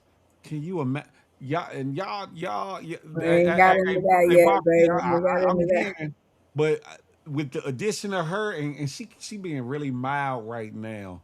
Watch, I'm just telling you, it's gonna go through the stratosphere. If y'all are not subscribed to the channel, you're gonna be missing a lot. A lot, a lot. Feel the Love is a show where we talk about intimacy, dating, Thank you, sex, Marquise. relationships, marriage, courting, the whole nine. But it's very grown, very sexy, and it gets spicy and sometimes salacious. And be right They here say on I'm YouTube. feisty, but I'm not even feisty. I'm just a little spicy. So you better not try me. I mean, you better not try me. I'm not Mike Tyson, so you better not bite me. What the hell? What the figure is going on? But she's also going to be on the morning show with me as well, providing balance, providing intellect, providing another perspective to the various topics that we tackle throughout the mornings when we do the morning show, and probably her own little segment too. with a topic or two that she wants to bring to the table to get it off. You feel me? Yeah, yeah. We got a lot to talk about, you know what I'm saying? We definitely gonna get into it. Remember I told you I definitely got to call call fake Dr. Cheyenne or whatever, self-proclaimed Mm, man, we gonna get into that. Remember I tell you a lot of people a lot of psychiatrists and therapists are speaking about it from a professional standpoint. I definitely want to dive into that from a patient mm. standpoint. I Yeah, think no one's really talking about it as a patient, and someone who's gone through therapy and psychiatry. And let's talk yeah. about the inappropriations on that side of it as well. In addition to the real doctors and psychiatrists and therapists that's calling her out on so many ridiculous things that she said. I mean, yeah, I'm gonna dive into that patient aspect of it. I know that's right. Look, on the code said, get her. Yeah, That's a because fact, though. I We don't got to understand why go. people think they these days think they can just call themselves something and just Anything. become what they think up in their head. Like, no, baby, some things, no, no, thank you. Something needs some Remember, I tell you paperwork. that dumbass out in Atlanta, he wanted to act like he a dentist putting veneers in people's mouth. Ain't Oh, never been a dent. yeah, I mean, come on, what yeah. the hell going on? Putting People ain't chicklets even up in people's people mouth. change trying to change the meanings of words that's in the dictionary. Words have definition to them. Like words have meanings. That's a fact. Descriptions to describe things and to express things and represent things the people just thinking they can just come up with stuff. Now I guess she done decided like, oh, I want to make more money. I can help people like this. Girl, child, get your ass. Hell no. Get your ass out. Girl, I'm about to dig in that. I'm a dig in that boy. I'm a dig in that ass. Listen, you can answer this if you want to, or you don't Of have to. course. Man, come on, Phil. We Is didn't top it up, man. You know what it Is is. Valentine free and available? Well, I ain't gonna say free and available. That sounds crazy. Is Oh is man, free Valentine and on the available. scene? Oh no, not like Nibbling I'm on a the piece of lamb scene? at the grocery store. No, I'm kidding. I'm no, no. kidding. I kid. I honestly I can't say I'm really on that right now. I'm just not really on that right now. Respect, I enjoy having my respect, own space, just me and my dog. You know what I'm saying? bro. And what's up, Zolan? Thank you, baby. Thank you. Yeah, I just really enjoy having my own space right now. And like I said, like my past two dating experiences, man, just whack, Ugh. like just crazy, be like the things that men do or young boy, I guess little boys, I guess technically do, and the extent of how people will, there's the extent of where people will go to manipulate you and try to finagle, things out. And like I said, I don't do the artificial, so I can see that Mm, shit coming. You know what I'm saying? mm.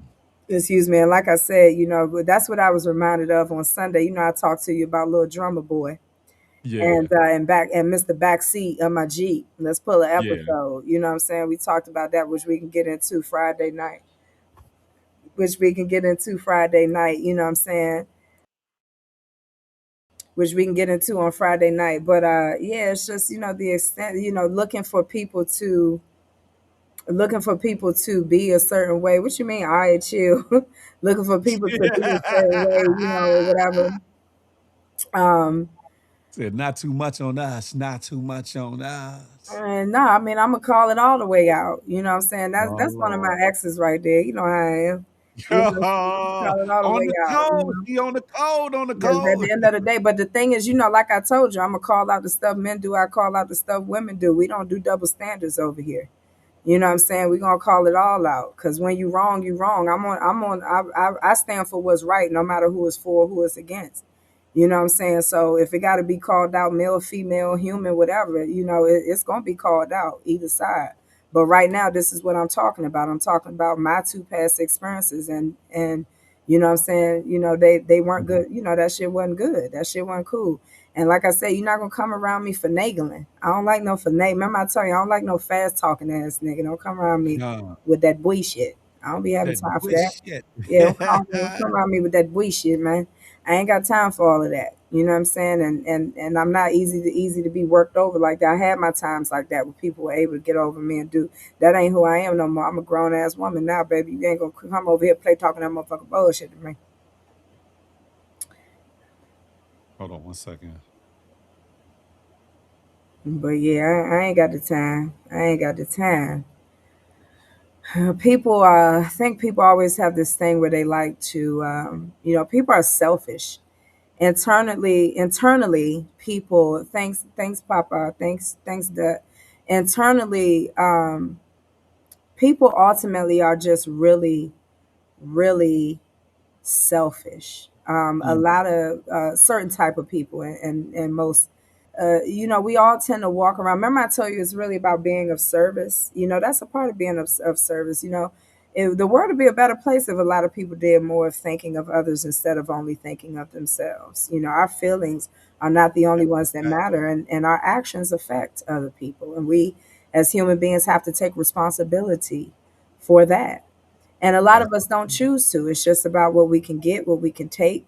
Takers. I say maybe 65 to 70% of people are takers. You know what I'm saying? And the other 35 or 40% or 30%, are givers. And then there's still a percentage, that are I'd rather just stay to myself. They're not particularly trying to take or give anything. It's just wanting to be left alone and just do their thing. But that it's a huge percent of takers over everything else. So a lot of people are coming around and they're trying to just use and abuse, mm.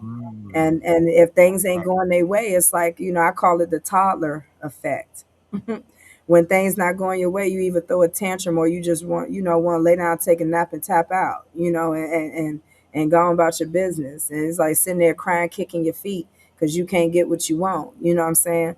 I'm not the type to be putting a lollipop in a nigga mouth. You know what I'm saying? You gonna earn this lollipop. You need to be a good little boy, a good little girl. You need to be a good patient to get this lollipop. You know what I'm Hold up, saying? hold up, hold I up, ain't just hold giving up, out hold lollipops. up, hold up. You gotta be hold on. A good patient is crazy. You gotta be a A good patient. You good gotta show up in my office, be a good patient. patient. You gotta be a good patient, baby. You Okay, ain't getting this so lollipop if you can't behave yourself. what does it take to be a good patient in your office, that is? You need to fill out the forms properly. You need to follow doctor's orders. You know what I'm saying? Hold the hell You up. need to be healthy. You need to, take care of yourself. You know what I'm saying? You need to listen to me when I'm talking to you. You need to be honest with me about what's going on. You know what I'm saying? You need to Yeah, be a good patient, baby. a good patient. Y'all hear this bullshittery, fellas? Look, It ain't no bullshittery. This it shit ain't even talking facts. about the fellas. Big Listen, facts. Big facts, baby. Big facts, baby. listen, listen. If y'all don't hear the DC-ism in her speak, but yeah, you got to catch the DC-ism too, talking about in the day, be a patient and all that.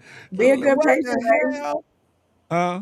Be a good patient, baby. That's what you got to do. So are you saying you out here healing folks then? Is that what you saying? Oh yeah, you know what I'm saying. You know what I'm saying. I lay healing hands on them. You know what I'm saying. I lay healing hands on them out here. Oh Lord, You know what Lord, I'm Lord. saying.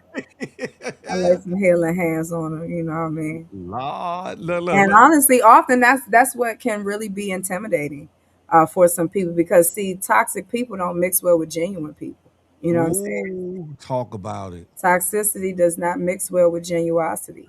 You know what I mean? Talk about it.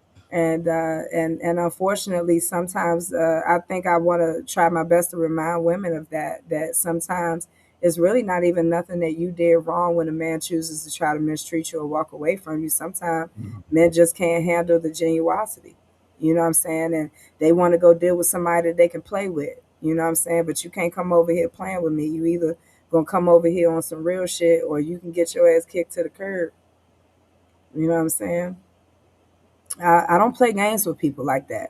I joke around, yeah, and I kiki, and I talk a lot, and this, that, and da, da, da. But I don't play games with people like that. You know what I'm saying? And it's Yeah. not about being a yes man. Nobody should be a yes man, because that's being, you get walked over. That's being naive. It's about give and take. And like I said earlier, It's people are about that, always yeah. just trying to take, but they're not willing to reciprocate. Okay, Mm. bars. But Lord. yeah, and that's just the facts of it. And so, like I said, I went through my time of making a lot of mistakes and going through things like that, and I'm just not doing that anymore. I'm gonna be genuine. I'm gonna be a good person, but unfortunately, sometimes that, my therapist once said to me, when I was talking to her and expressing to her I was so hurt that people never want to be around me for a long time or deal with me for a long Mm, time. And all I do is try to be a good person, try to treat mhm, people good. I'm good to people, and all they want to do is just try to find reasons to not like me and mistreat me mhm, or just don't want to hang with me. And my therapist, because at that point I think I was about 2.5 years in therapy with her, and she knew I was always honest with her, and she had just mhm. gotten obviously to know me in depthly as the individual I am. And I Right. remember she just said to me, she said, Val, I want to tell you something. She said, you often have to understand that the type of person that you are, for some people, it's like they're looking in a mirror. And when they see the good in you, it reflects back on them and it makes them see the bad in themselves. And a lot of people don't want to face that. They don't want that And mirror. so, yeah, they They pull don't away want and they that mirror. withdraw. She said, it's not always about you, it's about them realizing that, damn, this is actually a good person. And it shows poor, and it reflects on them. It shows them poor characteristics that they may have and are not willing to face, deal with, change, or work through. And so they choose to withdraw because most people just want to continue to be the way they are, and make excuses, Okay. and just feel comfortable within their own skin being this way without being responsible, or taking any, trying to make any change. And so Fact. she informed me, stop thinking that it's always about you or that you're doing something wrong. You're a mirror to a lot of people because you're actually genuinely a good person. And a lot of people can't take that when they're not a good person. That's a fact. That's a One listen. of the tools she left me with, like, remember how earlier I spoke on them tools? One of the tools she left me with. One of those tools she left me with. People will take the quickest fucking exit on you when they realize that you ain't on that type time. Huh. They gonna Huh. look for every exit in the building like a fire just broke out in this motherfucker. They gonna be Huh. looking around looking for the quickest fire exit to get out of there as fast as they can, because they gonna be like, damn, she ain't going for this.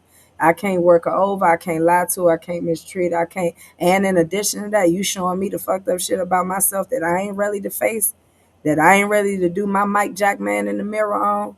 Shit, I gotta get the fuck up out of here. And I'm the And- type nowadays, I used to be trying to hold on, trying to hang on, hold on. Nowadays, I help kick your ass out that way. You can get the fuck on, nigga. I kick your ass on out of there. And you can always come and back when you're ready. You know what I'm saying? Because like I said, I'm still the love queen. Now, it's some of all them about don't need to forgiveness come back though. and Some health, of them don't health and need to growth. come. But no, you can't come back until you ready. You can't come back until you Mm, on some real shit with me, because I'm not going for that. I'm just not. that part. People always want me to make amends with people or allow people back in my life or I should forgive people. And honestly, I forgive people. However, though I forgive the people, Hey Tracy, yes, yes. hey My cousin Tracy, Tracy, hey my cousin yeah, Tracy. my cousin Tracy. Let me tell you something, because she know, she's somebody who saw me take accountability. Of course, Mm, Tracy, I ain't gonna go into detail, but she's someone who saw me take accountability for something. Because if we're gonna keep it real, remember I was talking earlier about taking accountability. I'm so happy to see her coming here. I love you too, yeah. cousin. Like I said, it's about taking accountability. I did something despicable. Mm. Because like I said, nobody's perfect. I've absolutely still done some stupid shit, We man. all I've done flawed. some We all some flawed. Hmm. you said what? Yeah, we offer. Yeah, man. Just and I think she also understood it was still through like trauma, and just not being in a good mental space. But at the end of the day, I was still growing, and I knew what I was doing, and it was stupid. It was ignorant. It was a despicable thing to do. Hmm. But when the shit hit the fan, you know what I'm saying? I like I said, you make choices in life, you need to stand on business behind them choices, whether they're good or bad. You know what I'm saying? And Yeah. and all I could do was hit her up and apologize and take accountability for it. Shoot, I even told I said you can beat me if you want to, because I was wrong for that. I was like, big cuz, if you want to kick my ass, man, kick my ass, cuz I was so wrong for that. You know what I'm saying? To sit and Right. look you in your face while I'm doing, I was so wrong for that, man. And so she's somebody Thank that has God for given grace me and mercy. forgiveness. Yeah, Hmm. remember earlier I was speaking to y'all about forgiveness. She's someone who's given me forgiveness in life for something so terrible and disrespectful that I did. Yeah. And again, something else that helped me along my journey to understand how to operate through God and not through my flesh, and how to take again stand on accountability, and make better choices, make better decisions, so that at the end of the day, I can really walk in the integrity that I desire to walk into. So thank you, cousin. Thank you, cousin, so much for that. You How definitely you helped me along my doing? journey. And every day she still sends me spiritual uplifting messages That's and what's up. verses and things, because she's beautifully walking in her faith and alongside with God. Rest in peace to hubby. Rest in peace to hubby. She took a loss, but she's still pushing through. And that's what we do. That's what we do. It's always forward, always forward, man. And what I was saying earlier, um, people always ask me to forgive this person or rekindle this with that person or that I should overlook certain things. And I'm what you said a little earlier makes more sense. Why would I or should I do that when that person or these people or them or they Ain't right yet. don't ain't there, ain't there mentally, don't take no accountability for nothing they did.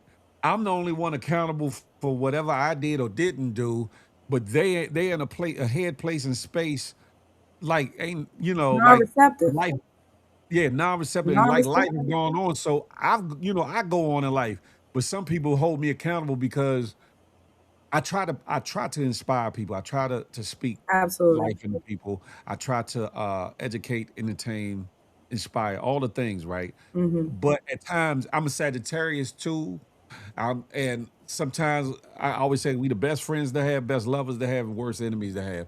Hmm. And when you get me on that side of the table, it's like either anything goes or you Yeah. cut all the way Yeah. off. You cut. And I'm still in a growing stage in that, even at my big age. I'm Yeah. still learning. I'm still softening up. I'm still atoning. I'm still, all the things, forgiving myself and forgiving others, all in, one big motion or whatever the case may Absolutely. be.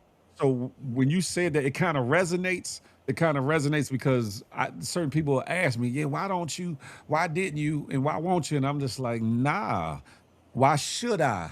And I don't feel bad about it because I'm like, I see the picture, I see the big picture, Exactly. and I see where they at, and I see where I'm at, and I see where it ain't no change. It ain't no change. It's the same old, whatever the case may be. Yeah. Somebody hitting you like, oh, boo, you look No, good. I'm remembering because my colleague, I was supposed to send this to my colleague. When you Ah, said Sagittarius, I'm like, we were just talking about is she a Sagittarius Sag? earlier. Remember you She said a how B? nobody want to get on the worst side of you? So I'm Yeah. remembering now, so I'm sending her the link real quick. And I'm like, yeah, Alright. because she got to tune in because I'm like, we were talking about that earlier, how Sagittarius, they can flip. They can flip. They be the best people in the world. But then if they get upset with you, yo, it go Ah, from steaming hot to ice cold. Ice man. cold. Mr. Andre Benjamin 3000 on their head. Ice cold. Ice Yeah. cold. I like even though some people don't believe in that stuff, but I think I'm the epitome of that because I got a big heart. I'm empathetic. I got my heart on my sleeve, and I Yep, love hard or whatever, right? So, like I said, I'm the best friend ever. I'll be your best absolutely. lover ever. But if you try to f me over or whatever the case, and I don't It's mean gonna be a disagreements, I don't problem. mean slight disagreements, but I mean like really try to do me dirty because I'll put up with more stuff than say if I rock with you, I'll stick up for the person I rock with more than myself Exactly. until I get tired of it. And then when I get tired of it, it's like, It's loyalty. yeah. He said you do Packy Yeah, Reed you said you definitely definitely don't want to get feel, man. foot be on. Foot be Hey, on the Packy man. Reed, That's what I I'm be talking about. that's We why keeping our that's why foot. Hmm. that's why my saying is I don't want no problems. Cause You I don't be want trying no to problems chill. with me. I'll be You don't want chilling. no I'm like, problem, please. Yeah, You I'm don't old want no Yeller. problem. Yeah, I'm old Yeller. I'm sitting on the porch, just the breeze just barely hit me. Every now and again, somebody come out, boo. But understand, I still got my bark, I still got my bike, and I still got a leap in my step Absolutely. to hit Yeah. over that fence at your ass. When the kids come out throwing the rocks at the dog, Yeah. they forget sometimes But them dogs. that's the thing. And that's the thing too. Sometimes I always get confused by people who often want you to show. I'm all about like I could show you better than I could tell you. And I hate when people always want to play that game with me because I'm like, why you want me to show? Why you need me to show you? Like, why you want to take it there?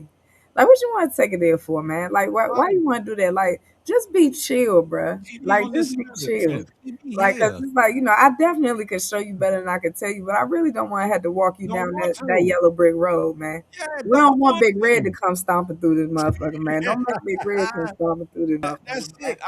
I tell people to some I'm a teddy bear, to some I'm a grizzly bear. Yeah. Don't equate me and what you think of me off of my interactions with somebody else because they might have did something to warrant the grizzly bear. You may be on the side of the table where I'm a teddy bear. Nurture that.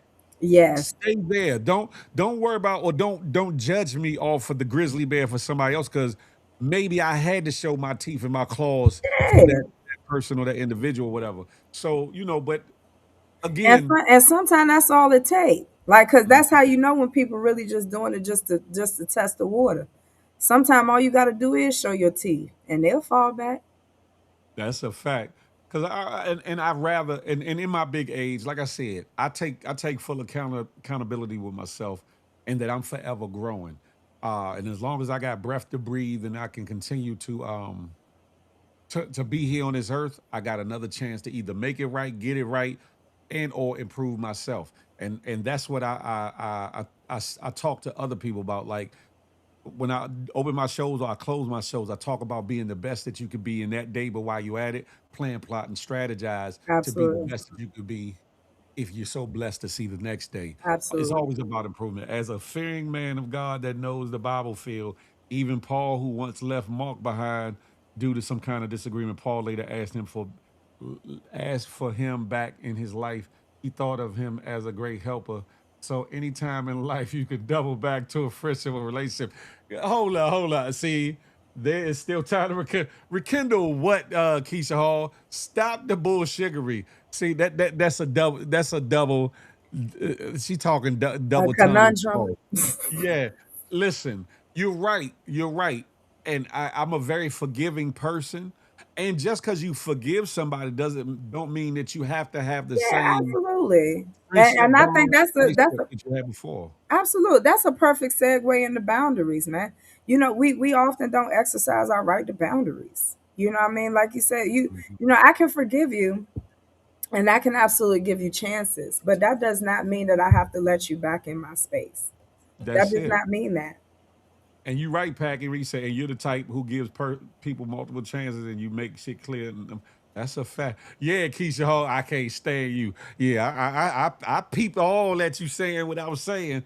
Listen, uh, yeah, I ain't even gonna go there or Yeah, dive all it's into that. all good. It's all good. Yeah, but you gotta have them boundaries in place, man. Look, Yeah, I'm always gonna have some boundaries in place. Like I said, got I don't be. I tell you all the time, I don't play with these hoes. I ain't got time to be out here playing with these hoes, man. I'm not gonna sit up here and let you think you can play in my face. Remember I talked to you about that situation. This person goes say one thing, do another, and then when I address them on it, want to try to, fall back and treat me, like I'm doing something to them, and acting with the bitch ashnishness. the You know what I'm Bijan. saying? And I ain't got the time. You know what I'm saying? You're not gonna play in my face, and you're not gonna sit up here and try to talk to me or deal with me like I'm an unintelligent being. And That's just like it. my man Wally B just said, healthy boundaries are absolutely a necessity. That's a It's fact. absolutely because it is protection for yourself and protection for others. You know what I'm You saying? hear me? You hear me? You hear me? Because Because I people can think forgive. Like I said, I'm a woman of God, but like I mentioned when we first got on this jump, pray with me, don't play with me, baby. you feel me? And understand something. Peter lopped off the ear of the soldier. Jesus went into the temple and turned them tables over. God destroyed the planet and put Noah and them in the ark. Thank Understand you. something. There is a thing called wrath. Absolutely. However, there's a thing of forgiveness, but not forgetting. Because there Exactly. is a scripture that says, cast not your pearls before swine, lest they be trodden. That means Yes, your love, indeed. your time, your energy, your money, your long You're suffering, your everything. care, Yes. all of that. All of that. All of that.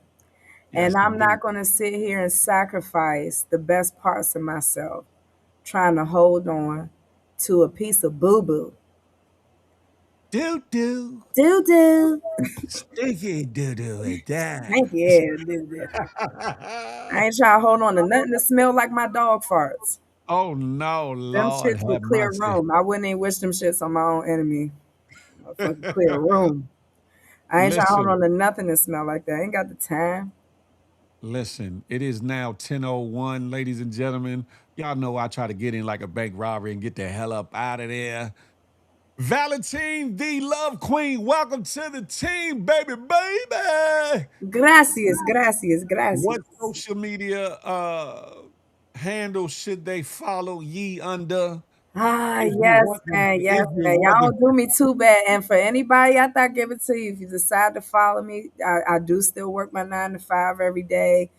Sometimes I deal with mental health stuff. So of course sometimes I gotta, make sure my head's in it. Of course, but I'm always tuned in with you guys. I'm just saying that to say give me some time. Sometime if I don't get to your comments or following you back or whatever, just give me a little bit of time. Auntie be moving on her own pace now. Auntie be on her own pace these days, okay? But yeah, my main IG page is Valenteen underscore love underscore official.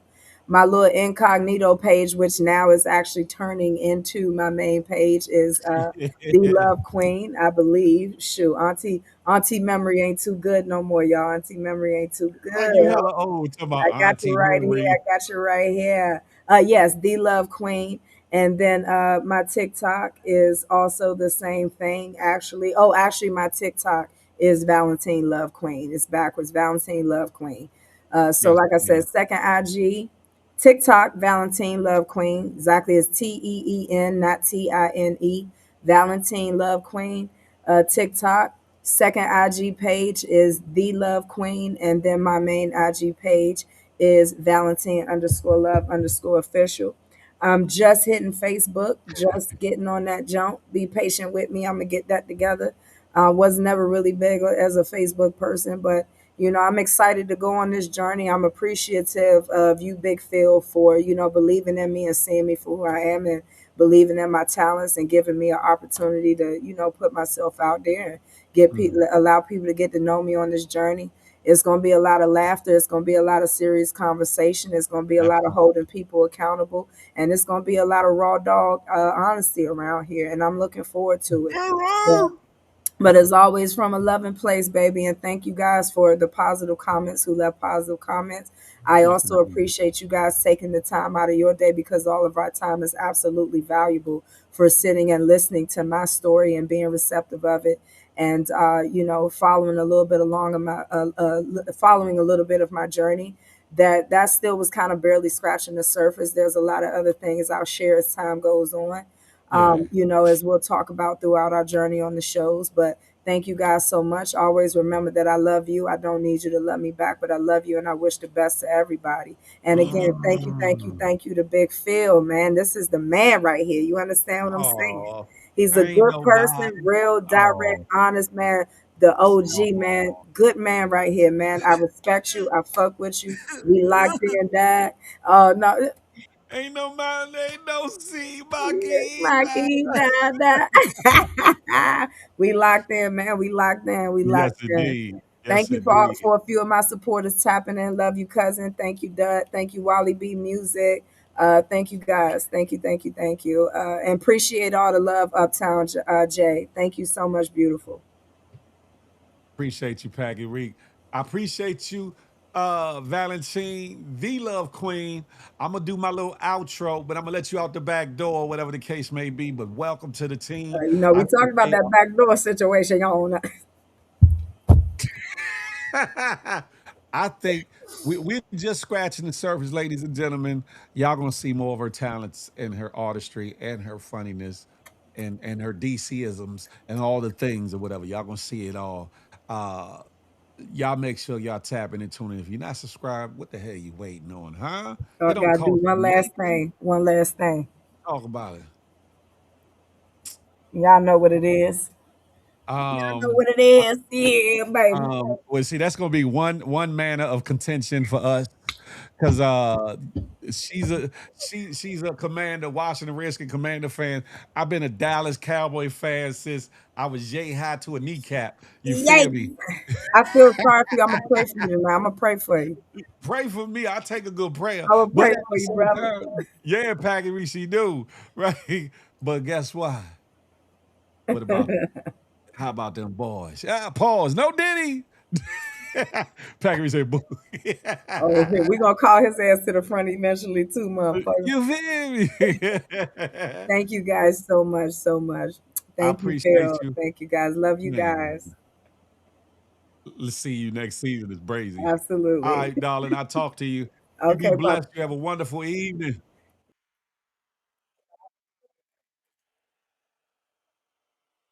Ladies and gentlemen, boys and girls, GMGers and GMGS. We just tapping the surface, but I think I delivered a little bit. I think the hype that I started speaking in spaces and places, I think I lived up to it. I think the receipts was receding. And all jokes aside, for anybody that was triggered, all jokes aside, let me bring it in for a second. For all those who might have been triggered by the conversation earlier, it wasn't done to exploit her or exploit anybody's trauma. It definitely wasn't done for that.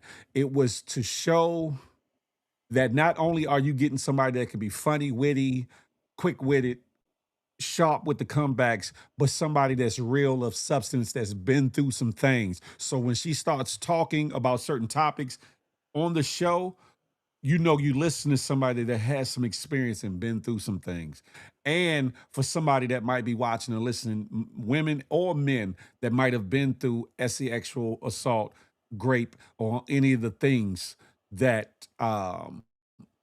you're not alone, because some people are carrying the weight of things that happen in their adulthood and in their childhood and feel like they're alone in it or have trapped it in their mind and won't let that weight off of them or whatever the case may be. I think she'll be a way of helping some people to remove the burden and trauma, the weight of the trauma off of them, and to become testimonies themselves or whatever the case may be. I didn't do it for likes, clicks, and views. No, I did do it to introduce her to you all, and so that y'all can see that she's a multifaceted person or whatever the case may be. And I hope that you all you stay tapped in. Wally B, I appreciate it. He said this was epic. New subscriber here. I appreciate that. Oh yeah, tomorrow morning, same bat time, same bat channel. That's a fact of Mundo. I believe she'll be joining us on Friday. She'll be joining us on this Friday, ladies and gentlemen. She'll be joining us on this Friday.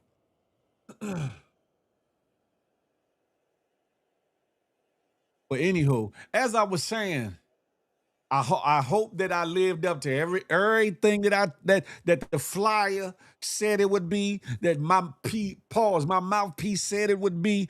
I hope y'all enjoyed this. It was difficult for me. This was one of my more difficult interviews because at certain times I didn't want to ask certain questions, and I'm a very empathetic person. So at times, certain things that I was hearing, I hadn't fully heard before. So being caught off guard and or the emotion of it and containing myself. So forgive me if I stutter stepped or if I fell short in answering any questions that you might have wanted to ask at a time, because usually I keep the questions coming. Usually I keep the questions coming, but I also felt as though it was more important for her to talk than to necessarily be led at all times or whatever the case may be. Um, Thank you, Keisha Hall. I appreciate you. I really do. And Keisha Hall, all jokes aside, I've forgiven everybody. I have definitely forgiven everybody. You feel me? I've definitely forgiven everybody. But, ladies and gentlemen, y'all know what I like to say. Smile, because you never know what it might do for somebody, including yourself. More importantly, love on somebody on purpose, with purpose, excuse me. Last but not least, I'm not anti you, I'm pro me, but with an emphasis on building we. Let that marinate your melon till the next time we can chop it up and have a tay-to-tay. Until that day, I holler. That's a fact, Keezy Hall. You feel me? Oh, yeah, and by the way, the intro y'all see at the beginning of this, it's going to be cleaned up and it's going to be a lot better than that. This was a last-minute throw together, but I'm going to play it again for the outro as well, huh? Why not? Because I can, nuggle. Huh? Tap, tap, tap, tap, tap in, tap in. Tap, tap, tap, tap in. Tap, tap, tap, oh, oh. Tap, tap, tap, tap, tap, tap in. Tap in. Tap, tap, tap, tap, tap, tap, tap, tap, tap, tap in. Tap in. Tap, tap, the tap in with Big Phil speaks. 8 o'clock on a Tuesday. What you got going on? What you got going on? Might as well pop in to see what's going on. Pull up, tune in, pull up, tune in. I tell a friend to tell a friend, a friend, a friend. Big Phil's bringing the real, so let the fun begin. Ooh, you want it, you got it. Here comes the good part. Real conversations, real interviews, real talk. We keep it real just for you. You tapping in is a major part. Tap, tap, tap, tap. Tap in, tap in, tap in. Tap, tap, tap, tap. Tap in, tap, tap in, tap in. Tap, tap, tap, tap, tap, tap, tap, tap, tap in. Tap, tap, tap, tap, tap in. Tap in, tap in. Tap, tap, tap, tap. Tap in. Tap, tap, tap, tap, tap in, tap in, tap in, tap in, tap in. Now get y'all asses up out of here. You hear me? And make sure you subscribe and share this with somebody or else. Punk. I'm out.